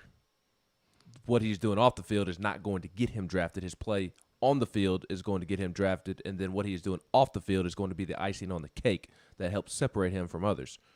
It's all about perspective, though, right? Would Alontae get drafted today based off of what he has done in 3 years? Well, that brings me to my main point. I am going to throw a conspiracy theory at both of y'all, and this recent draft has only made it more apparent to me. I don't believe the NFL is okay with drafting Tennessee players. I think they're on a mission to not draft any of our kids. I feel like they're on a mission to suppress any opportunity for our kids to make it into the league come the draft. Because we've had the talent. We've had the players. No, we haven't, C-Mac. Hell, what? C-Mac, no. Huh? Wins are tied to draft picks. They correlate. Hold on. Nathan the Peterman got drafted, and this dude threw 5 interceptions in the doggone game. He got drafted from Pittsburgh. He is a Pittsburgh Panther. He still went to Tennessee? Hey, he's a Pittsburgh Panther. He was drafted from Pittsburgh, VFL, and for some reason, Swain. John Gruden loves him. Okay, VFL, Swain. John Gruden loves him. If we have to claim, Jalen Hurd. We don't claim Jalen Hurd. You claim Jalen Hurd. We do not. You claiming him. He is a Baylor Bear. In 4 ways. And you know why you claiming him? Because we don't have enough damn draft picks, C-Mac. That's why you claiming him. Because we don't have enough. Hooper. Huh? He can hoop. I don't care about him hooping. I mean, he is a hooper. But all right, back to my crazy thought. I believe the NFL don't want any of our kids to get drafted, and I think it has something to do with that horse's ass who owns the Browns. Ain't got nothing to do with it. Then how come? How okay. C-Mac, we went 3-7 last year. We barely was bowl eligible the year before and barely beat Indiana. We didn't go up to a bowl game before then. You go combine the records the last 3 years. It lines up with the draft picks. You ready for my counter to this, Swain? Why are you making me feel like I'm negative? You're not. No, this ain't negative. But I have to keep it real with you because you in La La Land. It makes me feel like I'm being negative about my own program. No, you ain't. Because here's my counter. Okay. If we were so butt booty terrible, and our talent, got to, translate the wins, then how the hell all these coaches are in the league? So you're telling me the NFL is willing to employ these men to help run their program, but the last job they had was below average results. So help me understand that. They're not bad assistant coaches. They're not bad assistant coaches because you're not a bad assistant coach coaching in the NFL. The results depend on the culture that was created by the head coach, and we know that was bad. So Derek Ansley came from the NFL to come to Tennessee. He went back to the NFL because he's a good coach. Mm-hmm. That's one out of the many. I mean, Kevin Sherrill is in the NFL, not because he's a bad coach. Two. I'll give you two. Coach Z. I always in my life have nothing but great respect for Coach Z out of the Broncos, man. Because what he's doing, what he did do for Tennessee, how he continues to rep, that's a real one right there. So I'm always going to have love for Coach Zach Azzani. All right, that's true. That's true. But everybody else, minus like teams who just got in the league. Who else? I mean, Derek Dooley got a job. I mean, Derek Dooley did a good job because his boy, Jason Garrett, he lasted a couple years. He did get fired, though. Who else? Cornbread got a job. Come on, man. You know it's the Alabama connection. And he's not an on-the-field coach. He's like an analyst or something. Your point is very valid. All right, is extremely valid. It's just it's very tiring when we sit here every April and we have hopes and dreams that are not even directly correlated to ourselves. It's me. And we see those dreams completely suppressed. Hell, I think we have 5 kids that get drafted in the first 5 rounds next year, if we're being completely honest. Man, I hope so. Who? What? Who? Huh? You heard him. Stop making him sound like an owl. All right. Why are you thinking so hard? Just tell us, man. The Mays kid, Alante, Hank. What? Hey, look. Until he get to another school, technically. Man, you need to go back to sleep, man. Yeah, you ain't lying. No. Stay off. Lastly, party shots. Swain, what size you wear? Again, stay off the weed. Shut up. What size I wear? Not your size. Size smaller than me. Shoe size, because I'm getting ready to head over to Mall, Georgia at some point today. I'm gonna go look for those dog collar black on black Crocs for you. Make sure they extra barky for you. He wears an 11. I got you. I got y'all. Man, y'all be easy this morning.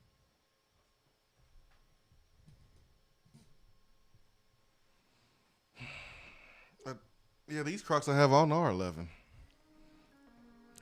My one without fur, they're 11. The one with fur are 12. I wear 12 and a half. Okay. What that mean? What that mean, Ben? That just means that you got a little head, big feet, and you look goofy. I know you ain't trying to imply what I think you're trying to imply. You wearing 12 and a half and me wearing 11. I hope you ain't doing that.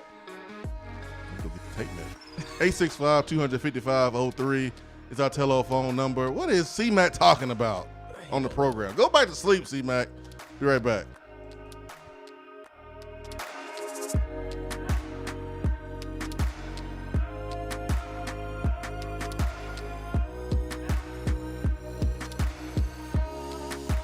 While the other guys are taking guesses, the Swain Event is taking you behind the scenes and in the huddle every morning from 7 till 10 right here. Out-of-town law firms have been swarming into East Tennessee lately. Firms from Memphis, Chattanooga, and Birmingham have stormed into the area. Wouldn't you rather do business with a local law firm? You know, a true neighbor. Marcos Garza and the pros at the Garza Law Firm are just that. They are our neighbors and friends that support local causes year-round. The Garza Law Firm works to serve you professionally on criminal matters, injuries and accident matters, and Social Security and disability filings. The Garza Law Firm is here for you at garzalaw.com. The Garza Law Firm. Let us help. When I made the move to my own studio, I was worried about this. I was worried about that. I was worried about, hey, did I get this piece of equipment? Did I get that piece of equipment? Does that sound good? Does that not sound good? One thing I didn't have to worry about, that was office furniture, because Office Furniture Outfitters met my furniture needs. With a 50,000 square foot facility, they have East Tennessee's largest selection and are the best value for new and used office furniture. Located in Knoxville, it's easy to find everything you need for your new space, including desks, file cabinets, chairs, conference tables, and more. Office Furniture Outfitters is turnkey. They came to my place, we mapped everything out that was needed, they delivered, and get this, set everything up. To learn more about what Office Furniture Outfitters can do for you, log on to ofonox.com. That's ofonox.com. We're here with Dr. Michael Carlson of Tennessee Regenerative Sports Medicine to discuss stem cell treatment and PRP. If you have orthopedic injuries such as shoulder pain, knee pain, Achilles tendonitis, or tennis elbow, you should give them a call. That's right, Jason. We specialize in regenerative non-surgical orthopedics. So we treat damaged tendons, ligaments, and joints by using ultrasound-guided injections with stem cells or PRP. And this form of treatment actually stimulates the body's own reparative process and allows for healing of the damaged tissue. So, Doc, what makes your training different than others? Well, Jason, I've been practicing in Knoxville for 26 years, and I'm certified in interventional regenerative orthopedic medicine through the American Academy of Orthopedic Medicine. So unlike the big seminars that will advertise stem cells, fly someone in for a couple hours to talk about supposed stem cells that you order off of a shelf, then they'll depart, leaving the patient wondering who will be the person injecting me and what their level of training is. At Tennessee Regenerative Sports Medicine, I'm the one doing the procedure, and we're using your own bone marrow stem cells or PRP. So in other words, it comes from you and it goes back to you. So you know exactly what you're getting and know exactly the level of training involved. Tennessee Regenerative Sports Medicine, trsportsmedicine.com. East Tennessee's leader in PRP and stem cell therapy. It's a new season, which means it's time to rep your team in new ways with gear from Game Time Sidekicks. Rep the Vols with every sip with a new tie-dye tumbler or bottle. They also have a new NFL Players Association product line, so you can support your favorite VFL on Sundays. Want to put your own flair on a tumbler? Game Time Sidekicks has you covered with options to add your own text or even a monogram on the back of your favorite team tumbler. To check out everything that Game Time Sidekicks has to offer, go to GameTimeSidekicks.com. Carry your team with Game Time Sidekicks. You don't have to take an L just because you can't listen to the Swain Event live. You can catch up on the podcast posted daily on the app, online, and on iTunes.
C-Mac says, okay, He has real possible draft picks. See, man, you need to go back to sleep for real, man. You need to go back to sleep. You need to go back to sleep, man. He says Alante Venus. Venus. You talking about Venus Williams? Is she getting drafted in a tennis draft or something? No, he meant Valus. I'm pretty sure autocorrect got him. K Mays.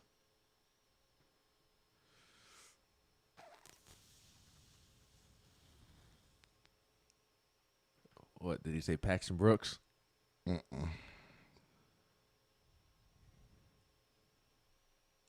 Aubrey Solomon, Darrell Milton, and maybe Jerome Carvin. I'm moving on. I'm moving on. Darrell Milton may not even be on the football team right now. See, that's why I said I'm moving on. Who was the last one? Jerome Carvin. Jerome Carvin now. He got a chance to. He got a chance. I like Carvin. Like Jerome Carvin, you know, his career reminds me a lot of like a Chris Scott. You know, Chris Scott didn't play a lot early. It was a project, and but you can't deny his size and wound up being a 5th-round pick. You know, when it's all said and done. You know, Ramon, you know, didn't play a lot early, but just stayed the course. Didn't have to play early because you had guys that were older, that's more experienced and better. And then when it became his time, like he did his thing. So I can see Jerome Carvin taking that same path and putting himself in position. But Aubrey Solomon, Darrell Milton, nah, man. Nah, C-Mac. Nah. Jerome Carvin has a better chance than those two combined. Yeah. Alante Taylor has a better chance of getting drafted #1 overall than Aubrey Solomon and Middleton being drafted at all. Yeah. See, I ain't want to go in details. I'm just gonna move on. I'm just gonna disagree and move on. That's all. Regulator says, Ben, all that means is you wear clown shoes. Talking about you wear 12 and a half. That's fine. I rock some clown shoes. Put a Jordan emblem on it. Keep it moving. I'll draw me a Nike symbol on there. Here go Chip Payne. Talking about Georgia. He always finds a way to try to throw a shot at me. Always. Most of the time he misses. Let's see what happens this time. C-Mac needs to go to Walters downtown Atlanta to get some of those red and black Crocs, Swain. Now, Walters is probably the best shoe store in the South. It's amazing. Is that where Shaq got all his shoes? It's famous. It's downtown. It's famous, man. Like, I can't even think when I go in there. It's too many shoes. I can't think. It's too much. Why would he get red and black Crocs, C-Mac? Trying to make jokes again about my Georgia relationship with DJ Shockley. You missed Chip Payne again. GBL for Life says, have y'all seen the Auburn Twitter post taking credit for players that didn't go there?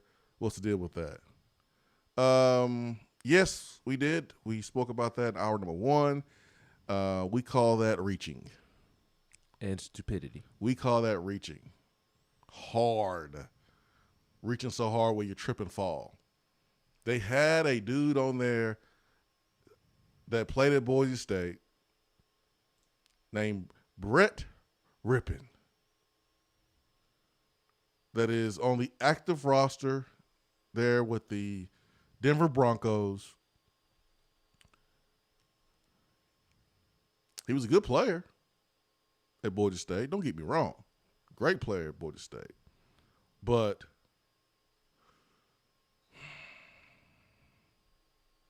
you think recruits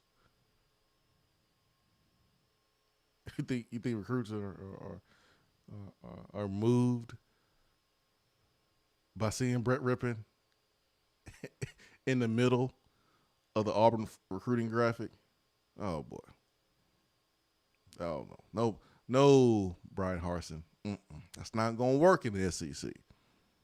That's not going to work. That's not going to fly. That's not going to move the needle. That's not going to create one ripple in the water. ain't gonna work at all. So yeah, I did see it. We was laughing real hard at that. Real hard. Let's see. Chad Ray agrees with me. But we're not going to go back to the Alontae Taylor-Velas argument. I don't I don't want C-Mac to try to call police, think that we're arguing it's going to be a fight or something. Because, QC Rodney says,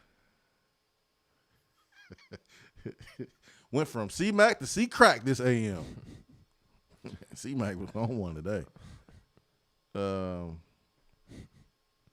Regulator says, no, Ben Alontae wouldn't get drafted based on what he's done in 3 years. Neither would Velas. That's a good point. Neither guy has done enough to say they got drafted after 3 years. So they both got work to do. Yep.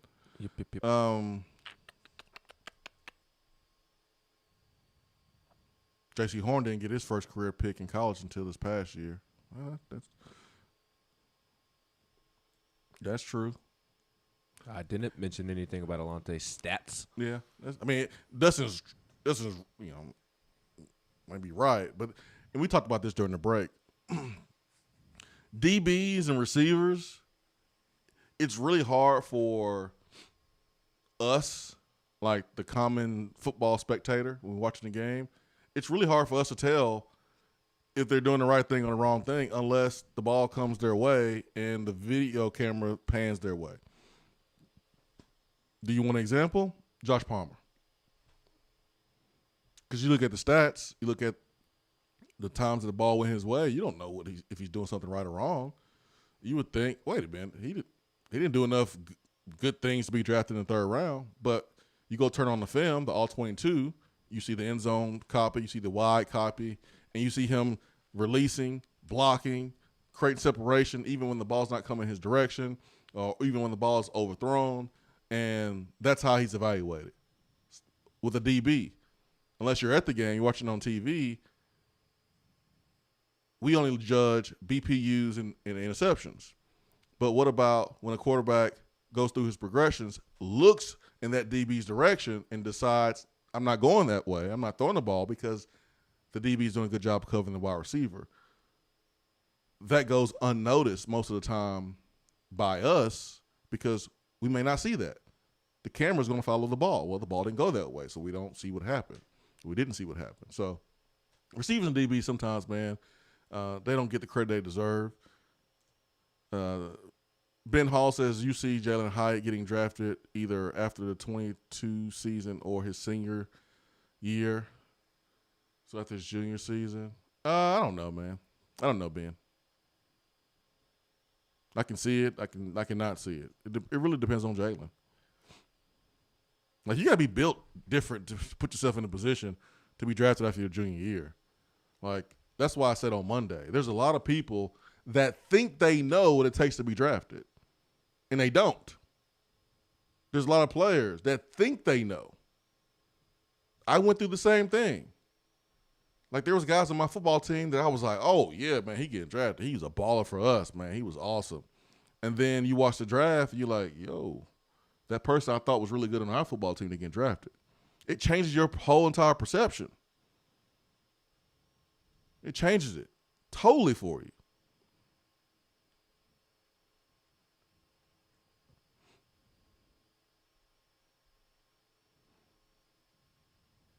Camden Tennessee Vol says Taylor was banged up, right? Never heard an answer on who was better between Mitchell and Henry T. Seems like Mitchell had a better season last year. Yeah, Alontae did have a hamstring last year that he's battling. Who is better between Jawan Mitchell and Henry To'o? At this point, it's going to be Mitchell. Henry didn't have a great season last year. He did not. He had a good freshman season, but he didn't have a good season. He actually regressed. He regressed. He did. So I would probably take Jawan Mitchell. And it's not just saying that because Henry's in the transfer portal. I would say the same thing if he wasn't, if he was returning. If he never entered the transfer portal and he did everything during the spring, I would say the same thing. No bitterness here. Do what you do, Henry. You want to go somewhere else? Go somewhere else. Still going to call a spade a spade.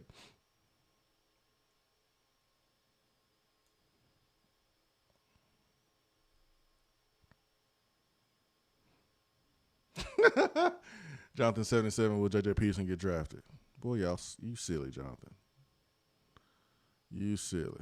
Not right now. I know it's a joke, but I'm going to answer you just in case you were serious.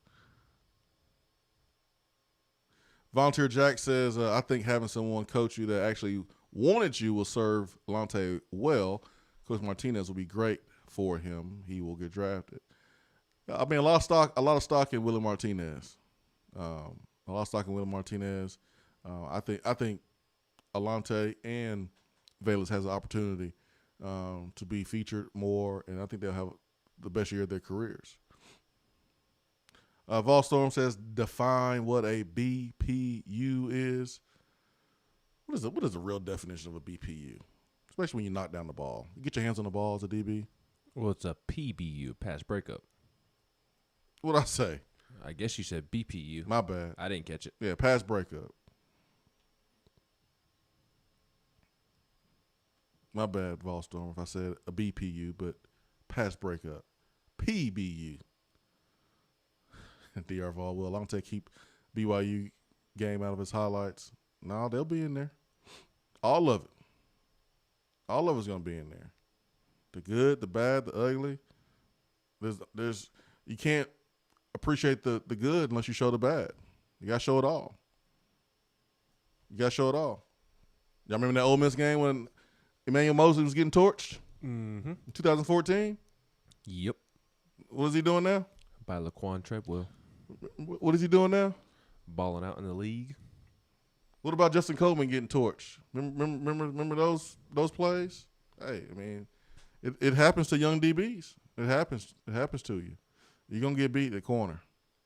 It's gonna happen. Patrick Surtain was the second corner off the board, and he was all up in Josh Palmer's highlights.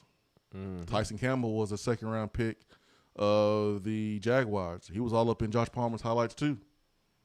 So you're gonna get beat. Big old Vol fan says haven't gotten to listen in a week or so. Any updates on the quarterback situation?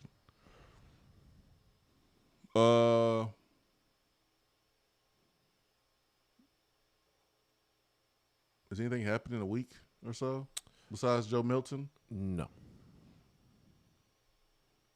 I mean, you still have a room that's it's getting real stuffy.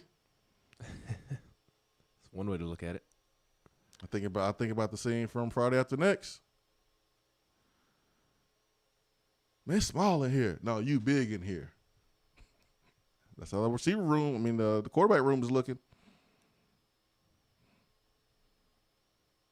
Maurer, Bailey, 2 transfers. Caden Salter got 5. 5's like unheard of now. So somebody going to be leaving, I'm pretty sure. C-Mac says, technically that BYU game was against the now number 2 overall pick at quarterback. See how that works? It's all about perspective. He wasn't the number 2 pick then. He improved and got better. He was a youngster, man. He was wet behind the ears. He improved and got better. But he was good, though, that's for sure. Cashville Vol says JG is going to ball out at Washington State and get drafted. Then all the fans are going to try to claim him again. Laughing my A off. I'm 100% not serious about him getting drafted. Or if he was, we wouldn't claim him either. So the whole thing is just not going to happen. I don't think. Who do I think is going to leave? I don't know. I think we talked about this a couple days ago. I think it was at the end of last week where you felt like it could be Hendon Hooker or Maurer. Did you say Maurer or Bailey? I know you said Hendon Hooker. I don't think Harrison's going anywhere. You said Maurer or Hendon. I don't remember having this discussion, to be honest with you. But if I had to speculate on who would leave, those would be the 2 at the top of my list that I would think would be most likely to leave. I could see Hendon Hooker pulling a Jamie Newman and dipping after Tennessee adds Joe Milton, but maybe he decides to stay and compete for the starting job. I know who ain't leaving. Joe Milton.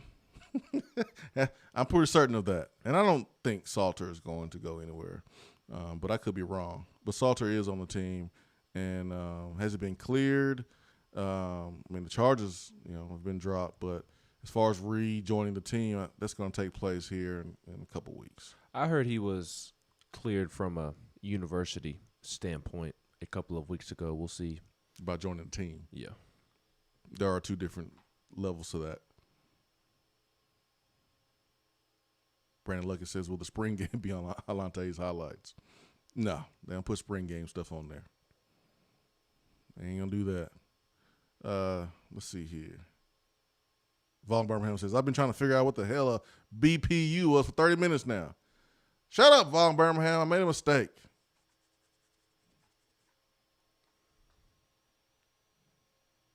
'90s Vol says, I like Henry, but you're right. Good with run fits, liability, and pass coverage.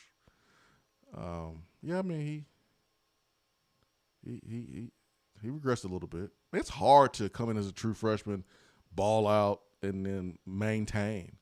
Not many people are able to do that. I can think of like 2 in the last 10 years that was able to do that here at Tennessee. 2.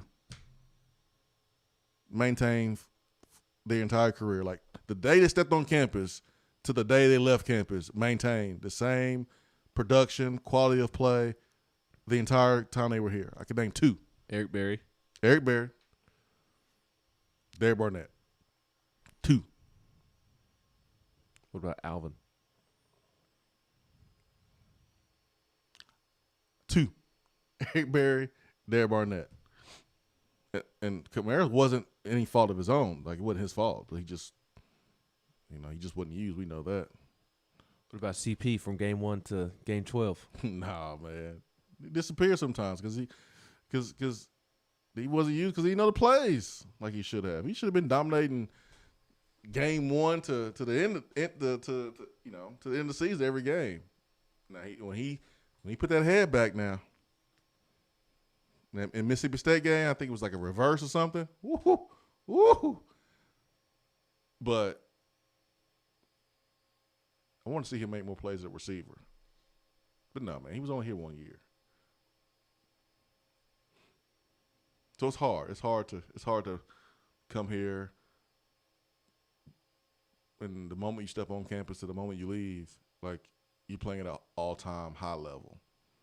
Don't forget Mayo. Gerard Mayo, he redshirted his freshman year. Gerard Mayo wore 53 his freshman year. So he was a baller, but he didn't play when he first got here. His coming out party was 06, that Cal game, and the rest was history. So, no, you can't even put Mayo in there. And Mayo was a first-round pick. You can't even put Jason Allen in there because Jason, even though he was a first-round pick, he didn't just take the job day one. Can we talk about Grant Williams? Are you talking basketball? Are you want to switch sports now? Yes. I mean, yeah, Grant's one. Charles got to throw in JG. JG, he was inconsistent from beginning to end. Chip Payne, did Greg Sankey tell Henry he couldn't join an SEC team because Bama didn't want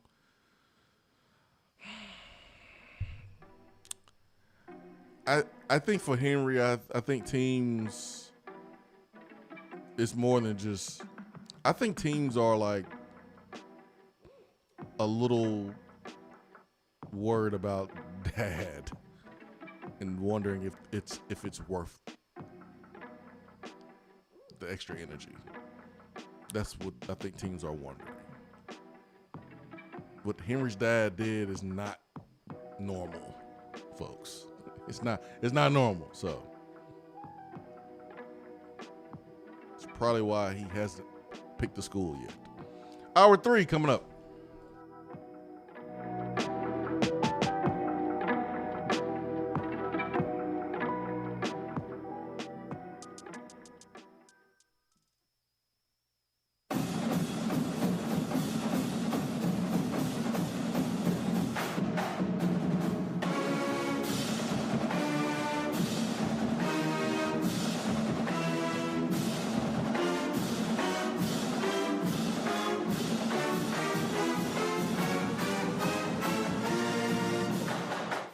Hour 3 of the Swain Event is brought to you by the Low T Center and lowtcenter.com. Do you know your numbers? Feel like you again. Let us help. Out-of-town law firms have been swarming into East Tennessee lately. Firms from Memphis, Chattanooga, and Birmingham have stormed into the area. Wouldn't you rather do business with a local law firm? You know, a true neighbor. Marcos Garza and the pros at the Garza Law Firm are just that. They are our neighbors and friends that support local causes year-round. The Garza Law Firm works to serve you professionally on criminal matters, injuries and accident matters, and Social Security and disability filings. The Garza Law Firm is here for you at GarzaLaw.com. The Garza Law Firm. Let us help. Guys, your health right now is more important than ever. I recommend Low T Center. That's where I get my levels checked. It all starts with the annual wellness exam where they do a comprehensive health assessment exclusively for men, making it quick and easy to take care of your health. And now they offer monitored self-inject at-home testosterone treatment. Most insurance is accepted. Go to lowtcenter.com now to book your appointment and make your health a priority. Low T Center, reinventing men's healthcare.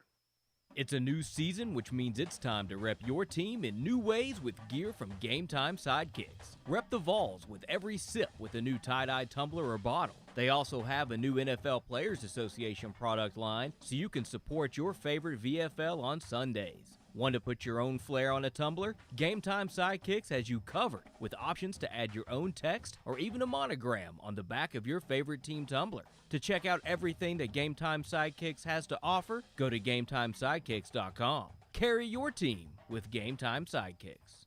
Hour 3 of the Swain Event is brought to you by the Low T Center and lowtcenter.com. Do you know your numbers? Feel like you again. Let us help.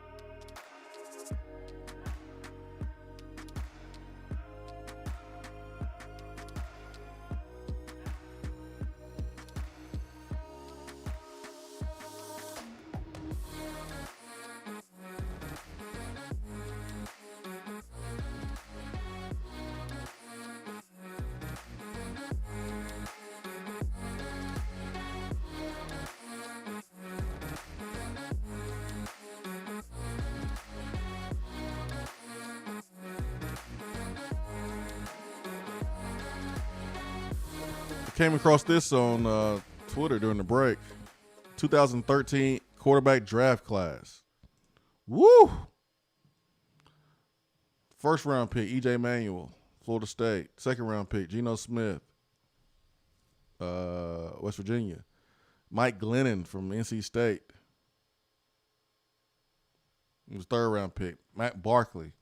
Ryan Nassib, I think he played Syracuse. Tyler Wilson was Arkansas.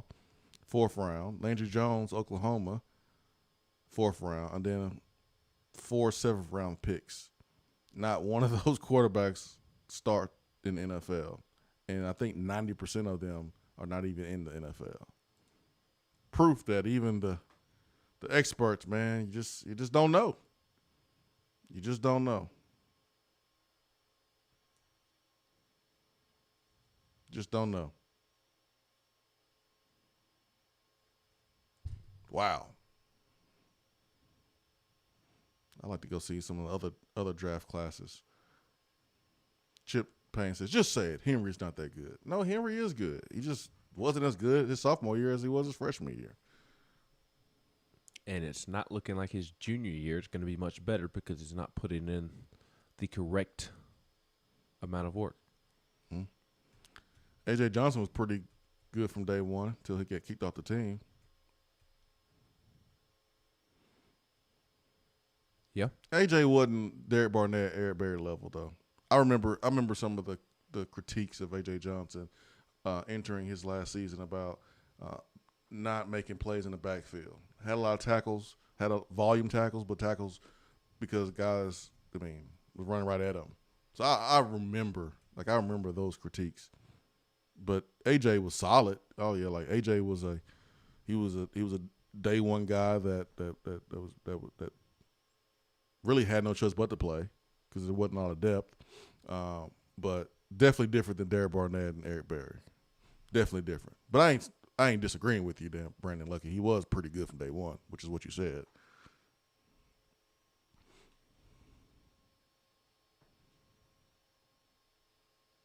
Some are saying Jawan Williams is just a stat stuffer who is only out for himself.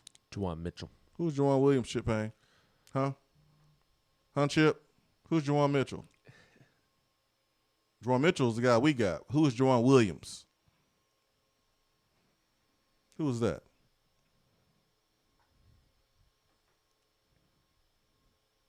Shane A. from Jeff County says Chad Clifton. Well, Chad Clifton would definitely be before the last decade or so. But Chad was a beast here. The one memory I have of Chad Clifton, it's not a good one. It's when Warren Sapp had a dirty hit against Chad Clifton when the Tampa Bay Buccaneers played the Packers, and there was a pick thrown, and Warren Sapp kind of peeled back and blocked Chad Clifton. It was a dirty, dirty hit. So dirty. C-Mac, ain't Mike Glennon still in the league? You know C-Mac going to take up for his NC State players. I don't keep up with Mike Glennon, C-Mac. He's not with the Bears anymore.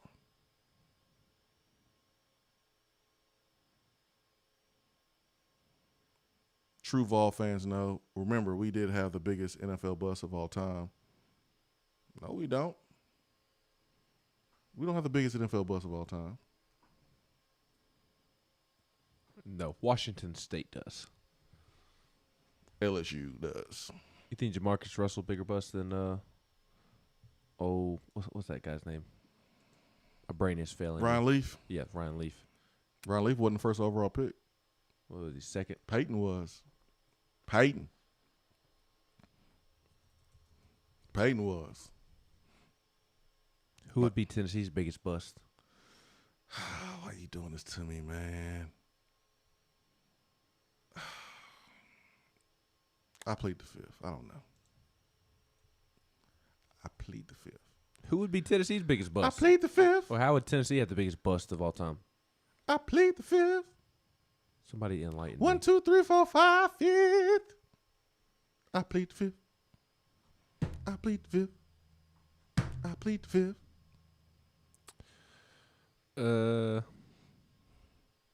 Ryan Leaf was a bigger bust. Did Jamarcus Russell? Jamarcus did a little bit more. Jamarcus was the first overall pick. Ryan Leaf was number 2 overall. He's the first. That's not a huge difference. Overall pick. Jamarcus Russell didn't even study the plays. And still did better than Ryan Leaf. You really gonna try to say Ryan Leaf was a bigger bust? There's not a big difference between number 1 and number 2. It's not like Ryan Leaf was the 27th pick. I think Ryan Leaf was a bigger bust. Did you just say that you don't see a big difference between number 1 and number 2? Yes, I did just say that. I don't think there's a big difference between number 1 and number 2. If Ryan Leaf had gone 12th overall, then okay, I'd see your point. But it's number 1 and number 2. Coming out of college, was there not a big debate between Ryan Leaf and Peyton Manning and who the Colts should take? No, it was. It was. What, a big debate? Yeah. So to me, like they were viewed as equals. Like either one of them could have gone number 1. Either one of them could have gone number 2. That's my point with not a big difference between number 1 and number 2. Okay. If you want to be on that hill, you can. I do. I'm not gonna be there with you. That's fine. You can go be on your own hill. GBL says Heath Schuler. Charles says Heath Schuler. Smokey says Heath Schuler. Old Heath. Where was he drafted? By the Washington football team. What pick? GBO Rilla says Ron Leaf is the biggest bust. He's drafted by he's drafted by my former favorite team of the Chargers. I left them for the Titans when they left San Diego. See, GBO Rilla's in his feelings, man. That's why he got Ryan Leaf. He in his feelings. No, because he agrees with me, because he's a smart man. I did not realize that Schuler went number 3 overall. Oof. Yeah. DR Vol says, next time I run a red light, I tell the officer I don't see much difference between going and stopping. Oh, please. That's not the same comparison at all. If you busted number 1 and you busted number 2, the number 1 is the biggest bust. Sorry, I mean that's how easy I look at it. But hey, man, that's why we have different opinions. Yours matters too, Ben. Ben matters. Ben opinion matters. So that's his take. Cool, whatever. Volunteer says channeling Dave Chappelle this morning. Absolutely. See how Ben trying to set me up to be a VFL hater? He tried to get me to throw some shade on the VFL, try to set me up. Y'all notice that? Not cool. Not cool, Ben. A player that came in 3 years and maintained from the moment they stepped on campus to the moment they left. Someone mentioned Cam Sutton. Cam wasn't as good as sophomore year as he was his freshman year. He was damn good his freshman year. Damn good. And remember, he was planning on leaving after his junior season, and he didn't. Like, I don't think y'all really realize the level that Derek Barnett and Eric Berry played at the day they stepped on campus. Like, being the best player on the team the day you step on campus as a true freshman. Like, I remember having a conversation at the time. Larry Knight was a quality control coach for the defensive line. Now he's at Georgia Tech. He's an on-the-field coach. But I remember asking him, like, "Yo, who the best defensive line we got?" It was during fall camp. He was like, "Derek Barnett." I was like, "Wait, ain't he a freshman? Did he just get here?" He's like, "Yeah." I was like, "Oh, okay." Like, the moment he stepped on campus, he was the best. Eric Berry, the moment he stepped on campus, he was the best. And there was a team full of NFL players when Eric Berry stepped on campus, too. I mean, you had, like, Arian Foster, Montario Hardesty. Eric Berry was the best the moment he stepped on campus to the moment he left. That's a little different than Cam Sutton. It's a little different than the other guys that have been mentioned. A little different. For me, it's Eric. In the last 10 years, it's Eric. Last 10, 15. It's Eric, and then it's Derek Barnett. And then there's a drop-off in the last 10, 15 years of guys that the moment they step on campus to the moment they left, their play never dropped off. Swain, would you say Juwan James balled out the whole time he was here? I don't think he was as dominant as those two guys I mentioned. He was good. But, like, did anyone after Juwan's second year go, "Hey, man, that guy can go to the league right now"? Like, we were saying that about Eric Berry. I do realize that, right? After his sophomore year, we were like, "Yo, he can go right now." Like, I remember watching Adrian Peterson his freshman season at Oklahoma, and I was like, is this dude on steroids? Is this dude a credit player? Like, this dude's the best football player in the country. He's a freshman. He can go to the league right now. Like, Eric was that dude. Are we forgetting this? Are we just the prisoners of the moment? Like, Derek Barnett was terrorizing the SEC the entire time he was here.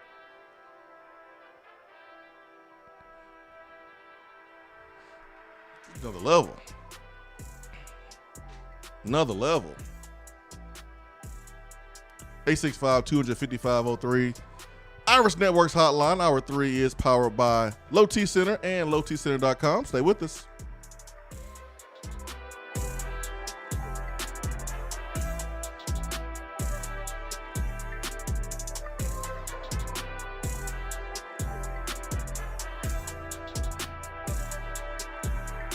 I'm Vince Moore, wide receiver, VFL 1991, and you're listening to the Swain Event. Out-of-town law firms have been swarming into East Tennessee lately. Firms from Memphis, Chattanooga, and Birmingham have stormed into the area. Wouldn't you rather do business with a local law firm? You know, a true neighbor. Marcos Garza and the pros at the Garza Law Firm are just that. They are our neighbors and friends that support local causes year-round. The Garza Law Firm works to serve you professionally on criminal matters, injuries and accident matters, and Social Security and disability filings. The Garza Law Firm is here for you at GarzaLaw.com. The Garza Law Firm. Let us help. Top 100 Barbecue restaurant Dead End Barbecue is a no-brainer when you are craving the smoky flavor of quality Q. Dead End makes it easy to enjoy their fantastic menu with online ordering from Chow Now for pickup Or if you don't feel like leaving the house, then have Dead End Barbecue delivered right to your door by Loco Knoxville or Bite Squad. There is no better restaurant in town to enjoy the madness of March with. Cheer on the Vols and the Lady Vols with the best barbecue around. Check them out online at deadendbbq.com. Dead End Barbecue. The search is over. We're here with Dr. Michael Carlson of Tennessee Regenerative Sports Medicine to discuss stem cell treatment and PRP. If you have orthopedic injuries such as shoulder pain, knee pain, Achilles tendonitis, or tennis elbow, you should give them a call. That's right, Jason. We specialize in regenerative non-surgical orthopedics. So we treat damaged tendons, ligaments, and joints by using ultrasound-guided injections with stem cells or PRP. And this form of treatment actually stimulates the body's own reparative process and allows for healing of the damaged tissue. So, Doc, what makes your training different than others? Well, Jason, I've been practicing in Knoxville for 26 years, and I'm certified in interventional regenerative orthopedic medicine through the American Academy of Orthopedic Medicine. So unlike the big seminars that will advertise stem cells, fly someone in for a couple hours to talk about supposed stem cells that you order off of a shelf, then they'll depart, leaving the patient wondering who will be the person injecting me and what their level of training is. At Tennessee Regenerative Sports Medicine, I'm the one doing the procedure, and we're using your own bone marrow stem cells or PRP. So in other words, it comes from you and it goes back to you. So you know exactly what you're getting and know exactly the level of training involved. Tennessee Regenerative Sports Medicine, trsportsmedicine.com. East Tennessee's leader in PRP and stem cell therapy. Guys, your health right now is more important than ever. I recommend Low T Center. That's where I get my levels checked. It all starts with the annual wellness exam where they do a comprehensive health assessment exclusively for men, making it quick and easy to take care of your health. And now they offer monitored self-inject at-home testosterone treatment. Most insurance is accepted. Go to lowtcenter.com now to book your appointment and make your health a priority. Low T Center, reinventing men's healthcare.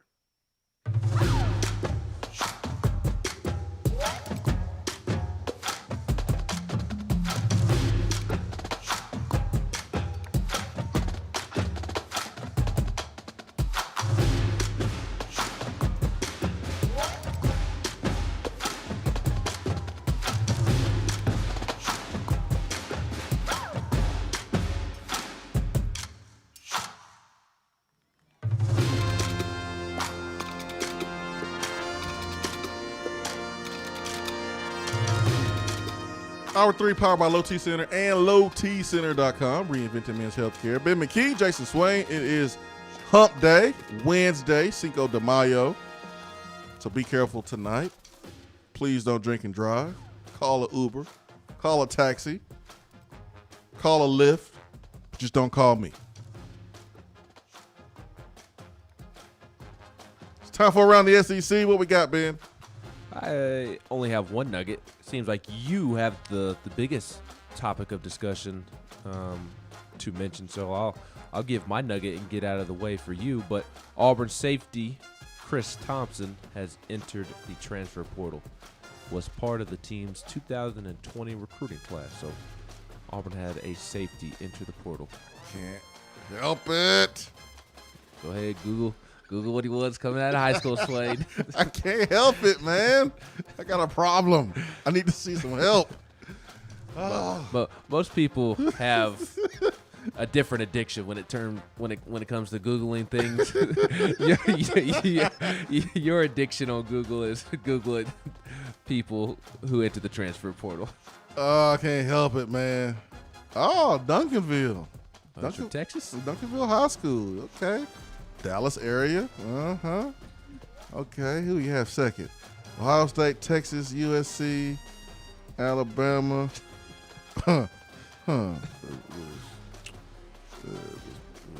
Brian John Marie there? Texas? They got to be recruit. I'm always trying to find a connection to Tennessee, man. I can't help it. I got a problem. I'm seeking help. It's going to be a process.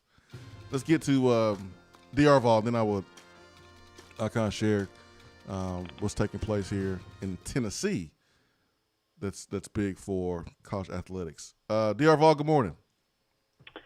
Guys, I'm enjoying the talk you're having about guys that came and dominated from day one. Now, the two I'm about to mention, I know they weren't there very long, but I enjoyed watching them play, and that's Derek Rogers and Jansen Jackson.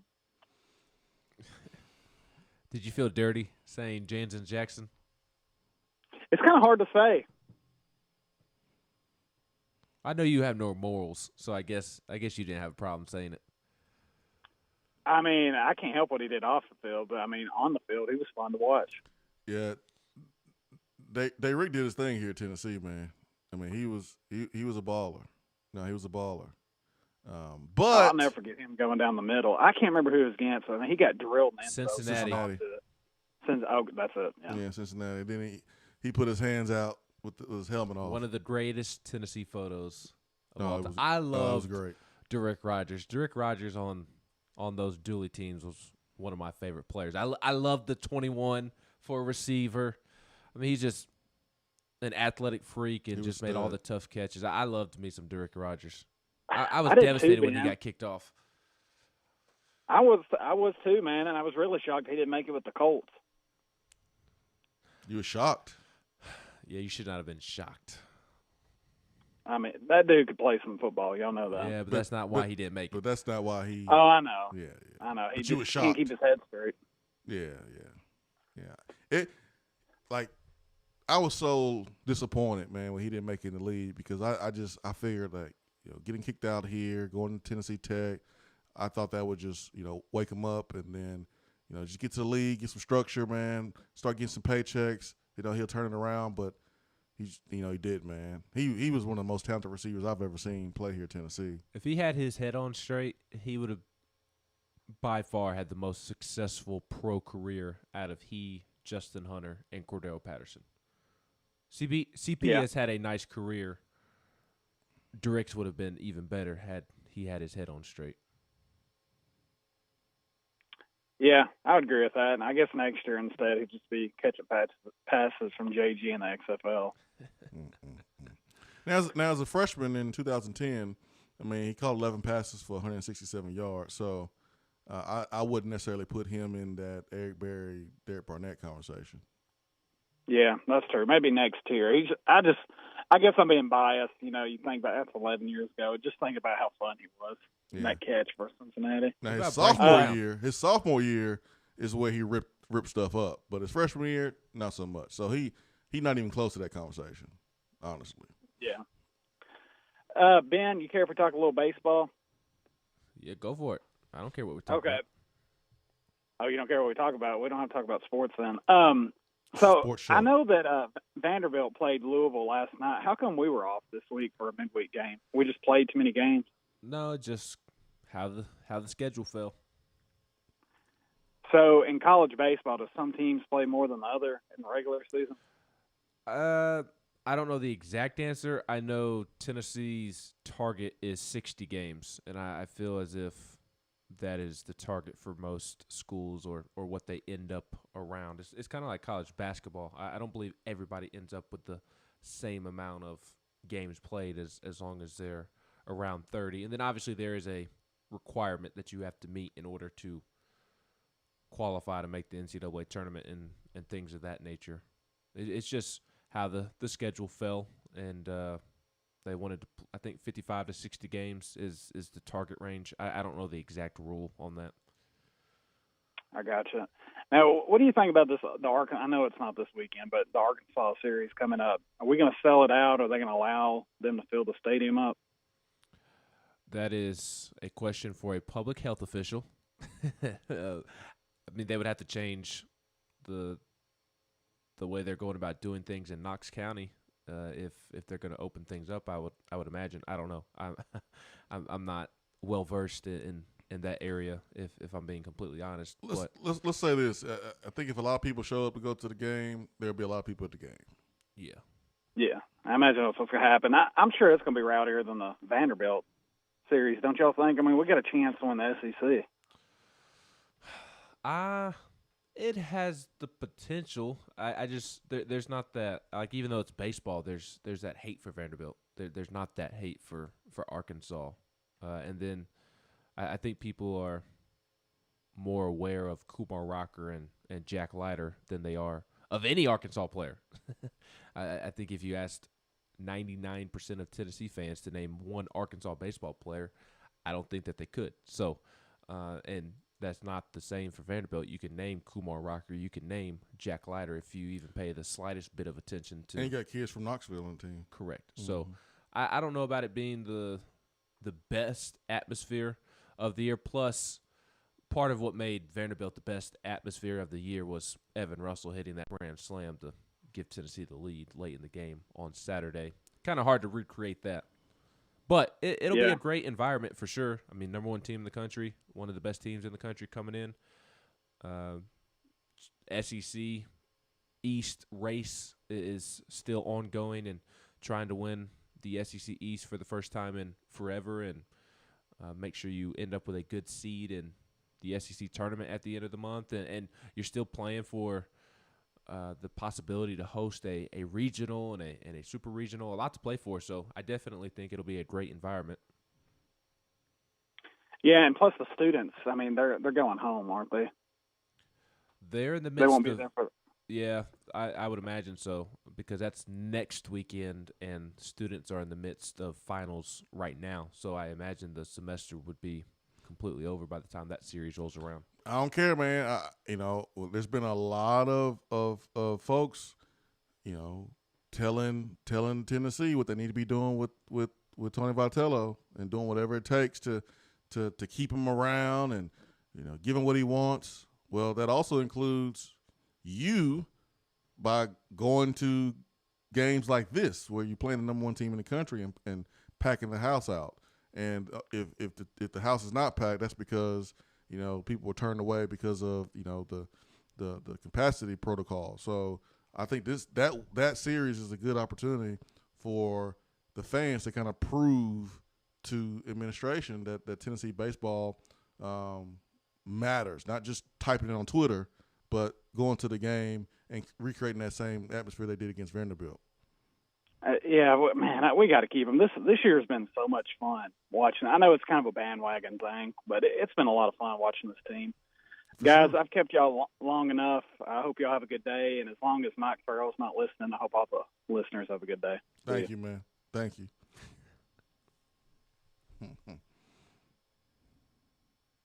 You want to add anything? Nope. Good? Okay, just want to make sure. Call Austin, make sure you think he got anything to add. I don't think Austin would answer. Since you put me on the spot. Hey, Swain, who you think is the biggest bust in Tennessee history? Come on, man. I'm a VFL. I didn't ask you that. You're trying to have me throw my Vol Bros under the bus. I didn't ask you that. Somebody on the text box referenced an NFL bust, and I immediately did not register.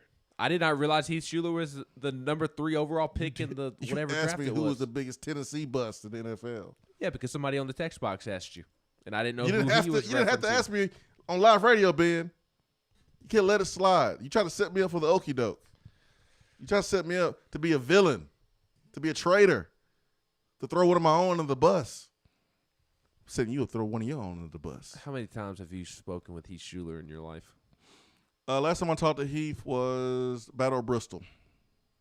We were on a panel together, and that was actually a pretty cool moment, man. I was kind of starstruck a little bit, man. I don't get starstruck, but for Heath Schuler, I kind of was. It's kind of weird. What about before that panel? Had you ever spoken with him before then? Yeah. Yes.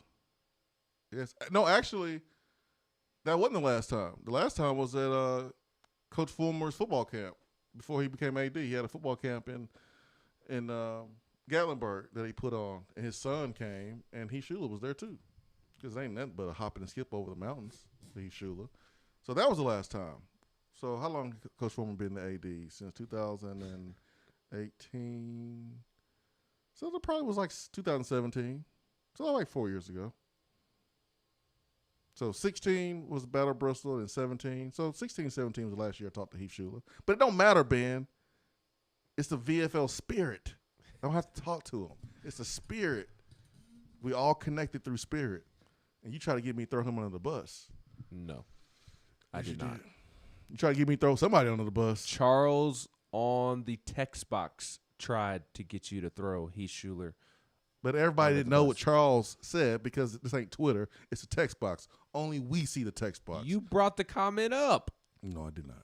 You said, true Vol fans know. Remember, we did have the largest NFL bust of all time. You brought that up. I did not. I did not know who Charles was not. talking about. No. I didn't say we did. I never said we had the largest NFL bust. Charles did. Oh, gosh. Nelson says, I love New Keith Richardson. Really, Nelson? What about Bryce Brown? You think he was dominant from game 1 to when he transferred? No. He didn't even start. He's watching Montero hardest to eat. Nelson says, y'all remember when they tried to compare Eric Berry and Taylor Mays from Southern Cal? I'm glad I don't remember that. I remember. That was always the comparison. Who's better? Volstorm says the fans have nothing to prove. Yeah. For baseball, you do. Well, to Swain's point, everybody's been clamoring for Tennessee to open up the stands for baseball and go to full capacity, yet there were still tickets available last weekend against Kentucky. Yeah, that's what I mean. So don't start getting triggered, Volstorm, and not thinking. A lot of folks have been, being AD from the couch telling Danny White what he should do with Tony Vitello. Well, and I believe that we should do what we need to do to keep Tony Vitello within reason, for sure. He's an asset. He's doing a great job at the baseball program. Don't want to mess that up at all. But if Tony was having a run as a basketball coach or a football coach, there wouldn't be a ticket available. Am I lying or am I flying, Ben? Which one, man? I don't know if you're lying or flying, I'm but just you saying, are speaking the truth. Yeah, I mean, if a team is fourth in the country, if Tennessee football is fourth in the country, you ain't finding a ticket. No, and there were tickets available this If past Tennessee weekend. basketball fourth in the country, you ain't finding a ticket. Last time I checked, the baseball stadium is like 5 times smaller than all of those two, the stadium and an arena. So all I'm saying is continue to show that Tennessee baseball matters and don't just tweet about it, but pack it out. So, yeah. What game are you going to next weekend when Arkansas comes to town? I don't know, man. Friday, Saturday, or Sunday? Whatever one 7:30, 4:30, or 2 o'clock? Whatever one get free tickets to. I know somebody. I can get you in the door. I need to sit in a donor's box too. They don't have those. Oh. Well, I'm not used to sitting amongst the peasants watching Tennessee sporting events. Clearly.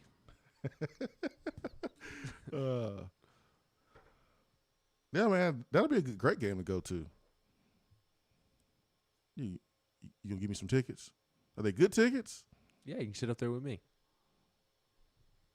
I can't cheer though. Yeah, you can. I can cheer in the press box? I'm not in the press box. We don't have a press box. There's no press box? No. There are with like 4 seats, but this year we're not allowed to use it because of COVID. They've got all the little student assistants who run the Twitter accounts and Instagram accounts up there sitting in our spot. So we've been sitting outside all year. So if I go with you, I got to sit with you? No, I mean, you can go sit wherever you want. Really? I can just have a ticket and just go sit wherever I want? Yeah, hook me in with a ticket, man. I might take you up on that. I can hang out with you though, right? Yeah. Can I talk trash? Yes. I need to ask you what I can talk trash about. You got to help me. You're my baseball translator. To the other team. Yeah, of course, right? Of course. So that's what I meant, Volstorm.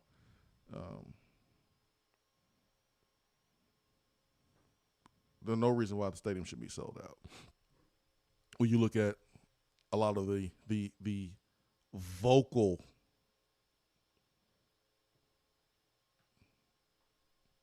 I won't say minority, but when you look at a lot of the feedback from Tennessee fans regarding Tennessee baseball, And listen, you should want Tony Vitello to never leave. You should want him to have everything he needs. You should want the Tennessee baseball facilities to be better because it's some of the worst in the SEC.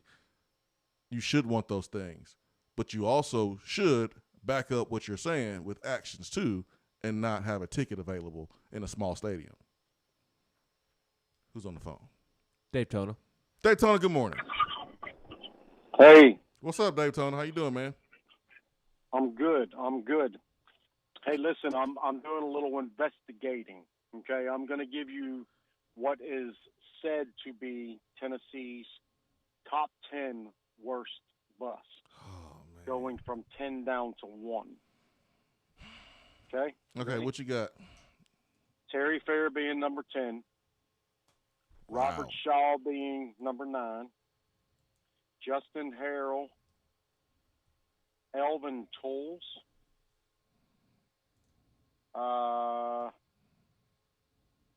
Give me a second. Marcus Nash.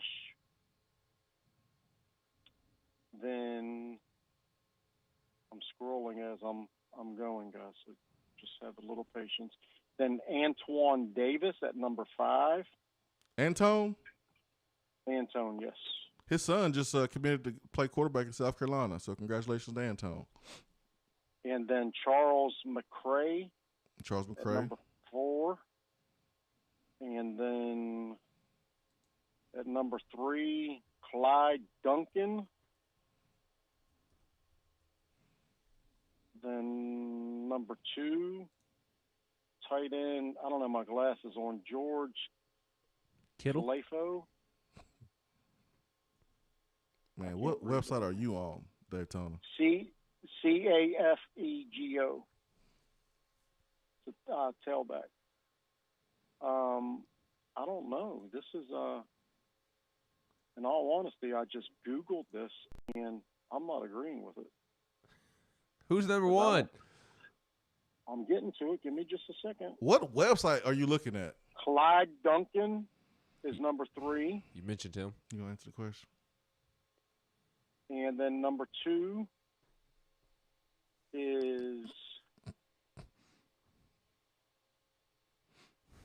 I told you, the George dude.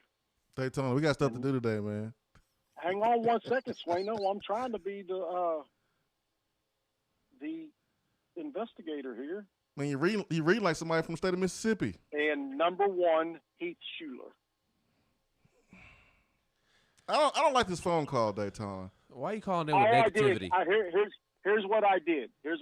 I said, Google, who is Tennessee's top draft busts? And that's what they said.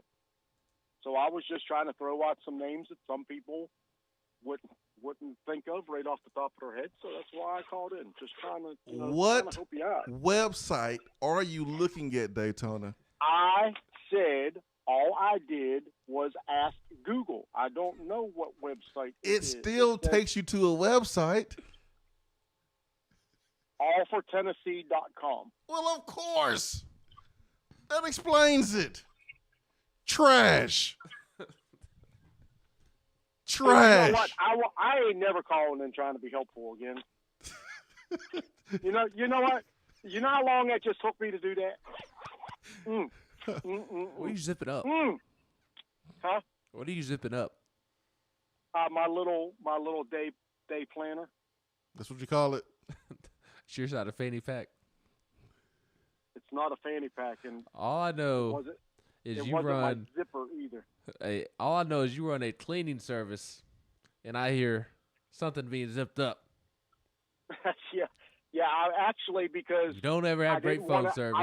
I didn't want to have to scroll through this while I was on the air, so I was trying to write down the names on an envelope so I could just read them off. But I only got to like number 5 on the writing them down. So I don't know. I put the envelope and pen back in my day planner. Sounds like you're on a burner phone. I hear bags being zipped, and I know you run a cleaning service. So and you're in the state of Florida. So I know one thing. Ben McKee. I ain't got time to be Ben McKee. Listen, you may need to take a little bit of vacation from Swaino there because you're becoming quite the little instigator, sir. I would love to take a vacation. You want to pay for it? Yeah, you want to go to Turks and Caicos? Yes. Going at the end of the month. All right. You got an extra spot? Hey, if you can fit in my bag, you can go. Get off. Get him out of here. Get him out of here, man. What are y'all talking about? You over here accusing him of crimes, and then you want to hang out with him.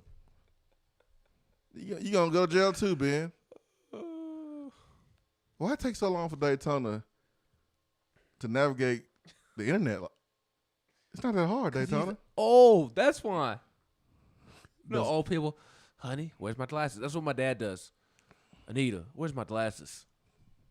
DR Vol says, hang up on Daytona. He is Swain Event caller, top bust. No, that's Andy. Nelson says Daytona needs to go cook his dog some eggs. I can't wait to get a dog. I'm going to cook my dog some eggs. When are you going to get a dog? I don't know. I can't wait to cook my dog some eggs, man. I'm going to cook him an omelet. I don't know. Should I do an omelet? Should I do it over easy? Should I do just a boiled egg? Scramble? I'm going to do that, man. I'm going to do that. DR Vol says, Daytona says he's not calling back again. Please hold him to it. It took Daytona so long to navigate the internet. Hold on. Let me. Number 6. Dave, what website is it? I don't know. All I did was just ask Google, and Google told me. But still, it has to be a website. Angela, Dial Up Dave. That might need to be Daytona's new name. Dial Up Dave. All right, back to the text box. Swain is right. Russell was the biggest bust. George Cafago. Cafico. That's what I meant. Might be the biggest bust. Number 1 pick. Hey, man, we're not talking about Tennessee Vols being bust. 5 touchdowns and 16 interceptions. Listen, Oof. We're not talking about Tennessee Vols being bust. We're not. Now, you want to talk about other schools being bust? We can do that. It's time for us to be biased. We're being biased right now. We're not bringing up Tennessee's bust right now.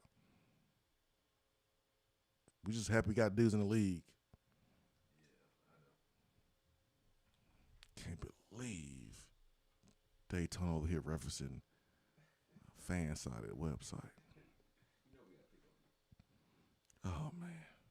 Jennifer says there's no single tickets available through UT Athletics for Tennessee-Arkansas game next weekend. She tried to get some for her mom and herself.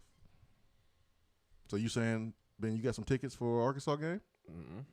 You just said you had tickets for the Arkansas game. I said I could get you in. Oh, sorry, Jennifer.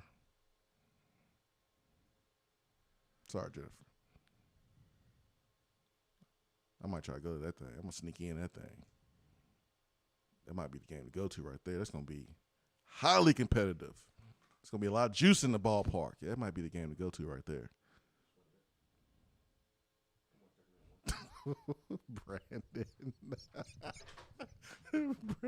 Brandon, I can't read that on air. Hey, Ben, you need to go look at what Brandon said. Who's on the phone? Why don't you go look at what I texted you? Turkey Man. Good morning, Turkey Man. Good morning, individual. What's up, man? Hey, buddy. Hey, it looks like it might be going to quit raining for a little bit. A little bit. I'm not mad at the rain because that means no pollen. Well, that's true, too. I have noticed that my allergies has taken a little break, and that's good. That's really good. Hey, you talk about bust. No. I think Johnny Manziel was probably one of the biggest busts from college to pros. And, of course, a lot of it had off-the-field issues. I know that. But I really, the impact he had is Texas A&M and what's his name, his coach, never did recover from the impact where he had them and where they ended up being. Yeah, he was one. He went bottom of the first round. Yeah, I'm just saying from how much of an impact. I look at him and I mean I enjoyed. I would try to watch him on Saturday or something other, and it didn't affect watching Tennessee. I wanted to watch him because he was such a game changer. and it was fun to watch. And you give those players like that step on the field, and they are just changed the whole thing. And you mentioned Eric Berry, by far one of my favorite all-time balls, because if he would have been a standout if the team had been really loaded with more talent than it was. I mean, they were talent, but not like years prior to that had been talent-wise. And he really stood out. I mean, he just that's fun. When you see a player that does it and stays consistent with it, that's special. Yeah, I just want to give him 2 cents. By the way, if you get your puppy, or when you get your puppy, and if he has upset stomach, get a can of pumpkin. Give him a little bit of pumpkin. That'll settle that down. And scrambled egg will help his coat. Free didn't cost you nothing. Talk to you later. God bless you. Appreciate that, Dr. Doolittle Turkey, man. You know, Big Shot Rob is so right on the text box. And I blame DR Vol. I blame people on text box. Big Shot Rob says, you ever going to tell us the big news, LOL? What big news? The big news I talked about I was going to bring up around the SEC, which is the state of Tennessee joined other states that will allow college athletes to make money off of their name, image, and likeness. The bill passed through the Tennessee House of Representatives last week, and a spokesman for Governor Bill Lee confirmed to the National Post that Lee will sign the bill. If Lee indeed signs the bill, then it will go into effect January the 1st, 2022. So, Tennessee will be right there with the other states, where players from the state can take advantage of their name, image, and likeness. You know, Penny is happy. Oh, yeah. More ways to get advantage in recruiting without getting in trouble by the NCAA. Oh, yeah. So, there you go. Tennessee is in the mix with the other schools. That's what we're going to bring up. Big Shot Rob. But thank you for keeping us in check. Swain Event. Be right back.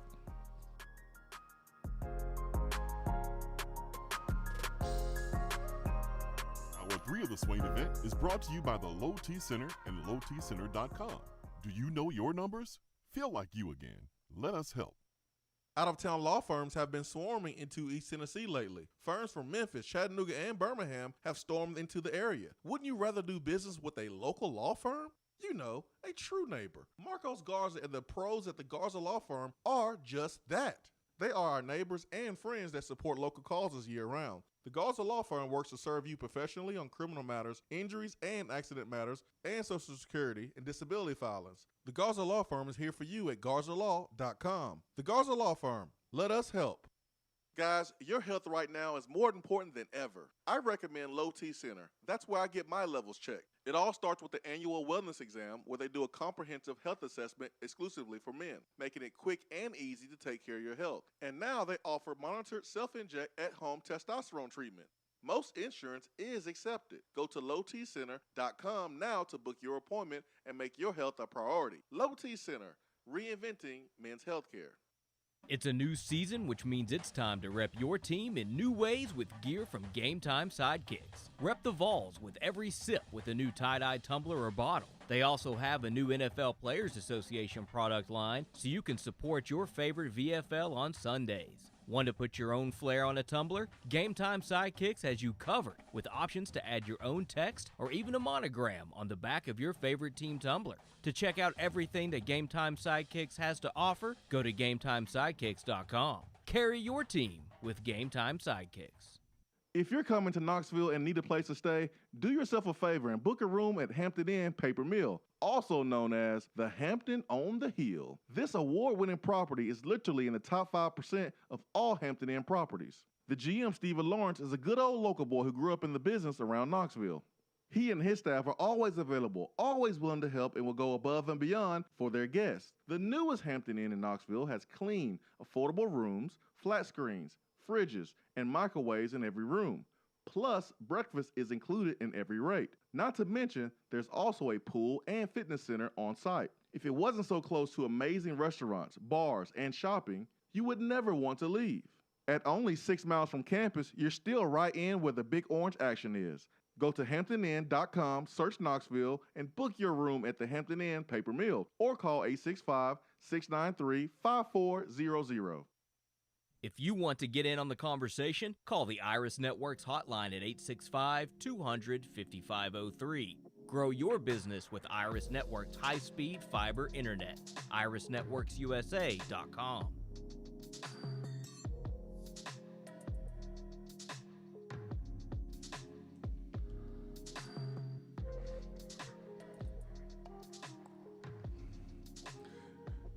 Guys, if you're feeling and noticing a lack of energy, motivation, and drive, it could be low T or it could be something else like sleep apnea or even low thyroid. Schedule a complete health assessment at the Low T Center today. They even offer self-inject at-home testosterone treatments. You can get set up for that. Also, you can do at-home sleep tests, lowtcenter.com. Oh, man, you always need somebody to get you back on track. That's what Big Shot Rob tried to do with us, man. I think Daytona just wrecked the show. We all off a little bit. And then Turkey Man, with his Dr. Doolittle tips. We appreciate Daytona and Turkey Man. T. Diddy says the biggest takeaway is that Ben will be able to play Tennessee on NCAA football when it comes out. That's all y'all care about. Y'all don't even care about the kids making money. Y'all just want to play y'all little video game. Yep. Who cares about the kids being able to make money off their own name? We just want the game. Give us the game. That's all we want. By that time, Ben, you're not gonna have time to play video games. You at VolQuest now. You ain't got time to be hanging out playing video games. You better go get them recruiting stories, buddy. Better go find us some more players, Ben. I talked to a wide receiver yesterday from Bishop Gorman High School. Good buddies with Cedric Tillman, a top 100 player in next year's recruiting cycle, 2023 kid. What did he say? Said that he hopes to make it out to Tennessee this summer. Did he commit? Did he commit to you? Why would he commit to me? He's 2023 kid. He just got offered. Hey, man, I'm tired of being patient. Is he going to be a Vol, yes or no? I don't know. Probably not. Saw where Jalen Hyde's brother was offered. Re-offered. Sorry, man. I mean, he already had an offer for Tennessee. I didn't understand the point of that. From who? Huh? From Heupel or from Pruitt? I just kind of thought that just went unsaid. What are you talking about? He's a top 100 player. Like, of course he got an offer from Tennessee. No. Top 100 player according to who? Me. We ain't starting that again, are we? Me. Just because the recruiting rankings say something don't mean that the schools have to buy it. Don't get me going on that again. Kennedy Chandler has his own rankings. The KC 100. I got the Benny the Pooh. Benny the Pooh top 150. That's exactly what it's called. That's exactly what it is. But, I mean, if Pruitt offered kids, that don't mean anything if Pruitt's not the head coach anymore. I guess. What you mean you guess? You know it's true. There's some kids that, like, it doesn't have to be said that they have a scholarship offer. Like, you think Tennessee had to tell Ty Simpson, oh, yeah, you have a scholarship offer. He's one of the best quarterbacks in the country. Of course Tennessee will be glad to take him. Of course he's got a scholarship offer to Tennessee. Listen, man, Hyatt ain't the same as Ty Simpson. I know. We're talking about the number one player overall, number one quarterback overall. I know. So, listen, this is parents, kids, this is what you need to focus on. Getting better. That's it. That's it. Sophomores, juniors, focus on getting better. Because you can only go to one school. If you focus on getting better, they're going to see you, and you're going to be prepared when you do pick that one school. But if you focus so much on offers, when you go to that one school, you won't be prepared. Focus on what matters. Major in the majors. Don't major in the minors. Can you minor in the minors? You can if you want to be sorry. if you want to just get a scholarship and do nothing, but if you want to play at the next level, if you want to be the best of the best, you work on getting better every day. Nothing else matters. And you understand when the time comes, it'll work itself out. That is what Amari Rodgers did. Not one time did I ever hear him talk about stars. He didn't care. All he cared about is, hey man, can we throw tomorrow? Can we work out tomorrow? Amari, dude, it's like 12 o'clock on a Saturday. I'm half asleep. Yeah, sure, let's do it. That's the only thing he cared about was getting into work. That's all he cared about.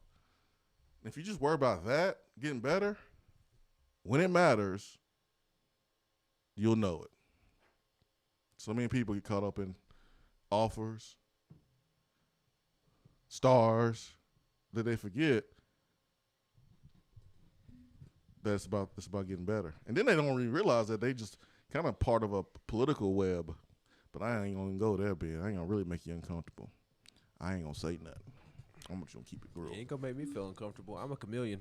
It's a political web between recruiting services trying to get upper hand on access.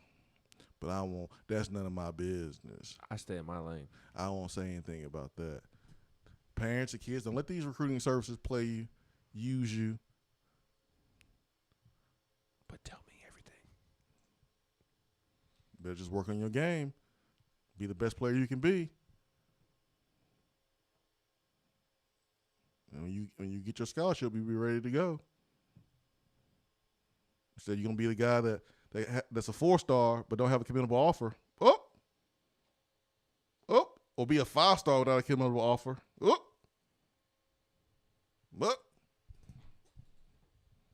Because that goes down. How you going to be a 4-star but you don't have a committable offer? What sense does that make? That's what happens. Anyways, I don't want to go on a tangent this morning about that.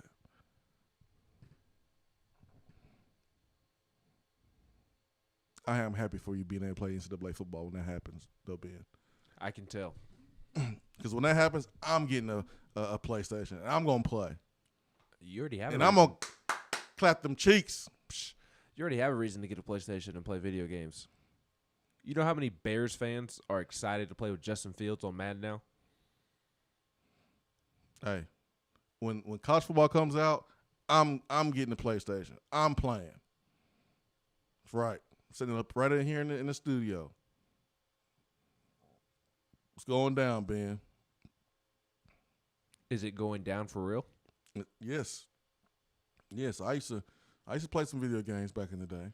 It's going down for real. I got a quick little story.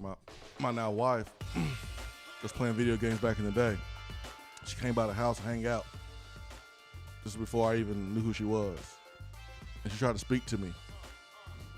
And I was like, get out of here. Get out of here, girl. I'm playing my video game. True story. This was before I even knew who she was. True story. I used to play video games, Ben. Used to be my life. I'm going to get back to that. In Tennessee, 2024 video game comes back out. By then, Tennessee is going to be ranked. Going to be ranked, Ben. We're going to be putting up 700 yards of offense every Saturday. And it's going to be real. I don't have to create players and have a make-believe season. It's going to be real. I can't wait. It's happening. How many yards is the defense going to be giving up? Have you been able to see that far into the future? 630. We're going to win by 1 point. Whatever. I don't care. As long as we win. I'll take it. Me too. For Ben McKee, I'm Jason Swain. Hope you have a great Wednesday. Peace and love. Swain Event, fueled by Dead End Barbecue. We are out.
For a replay of each day's Swain Event TV, like us on Facebook.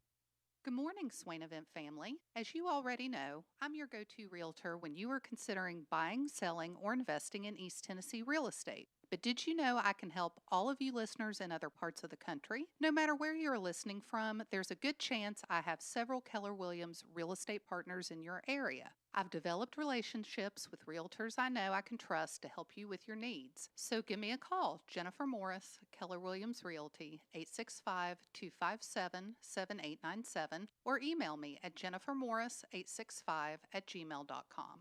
JC's Tree and Landscaping Service specializes in quality tree work done at an affordable price. Trimming and removing trees are their specialty.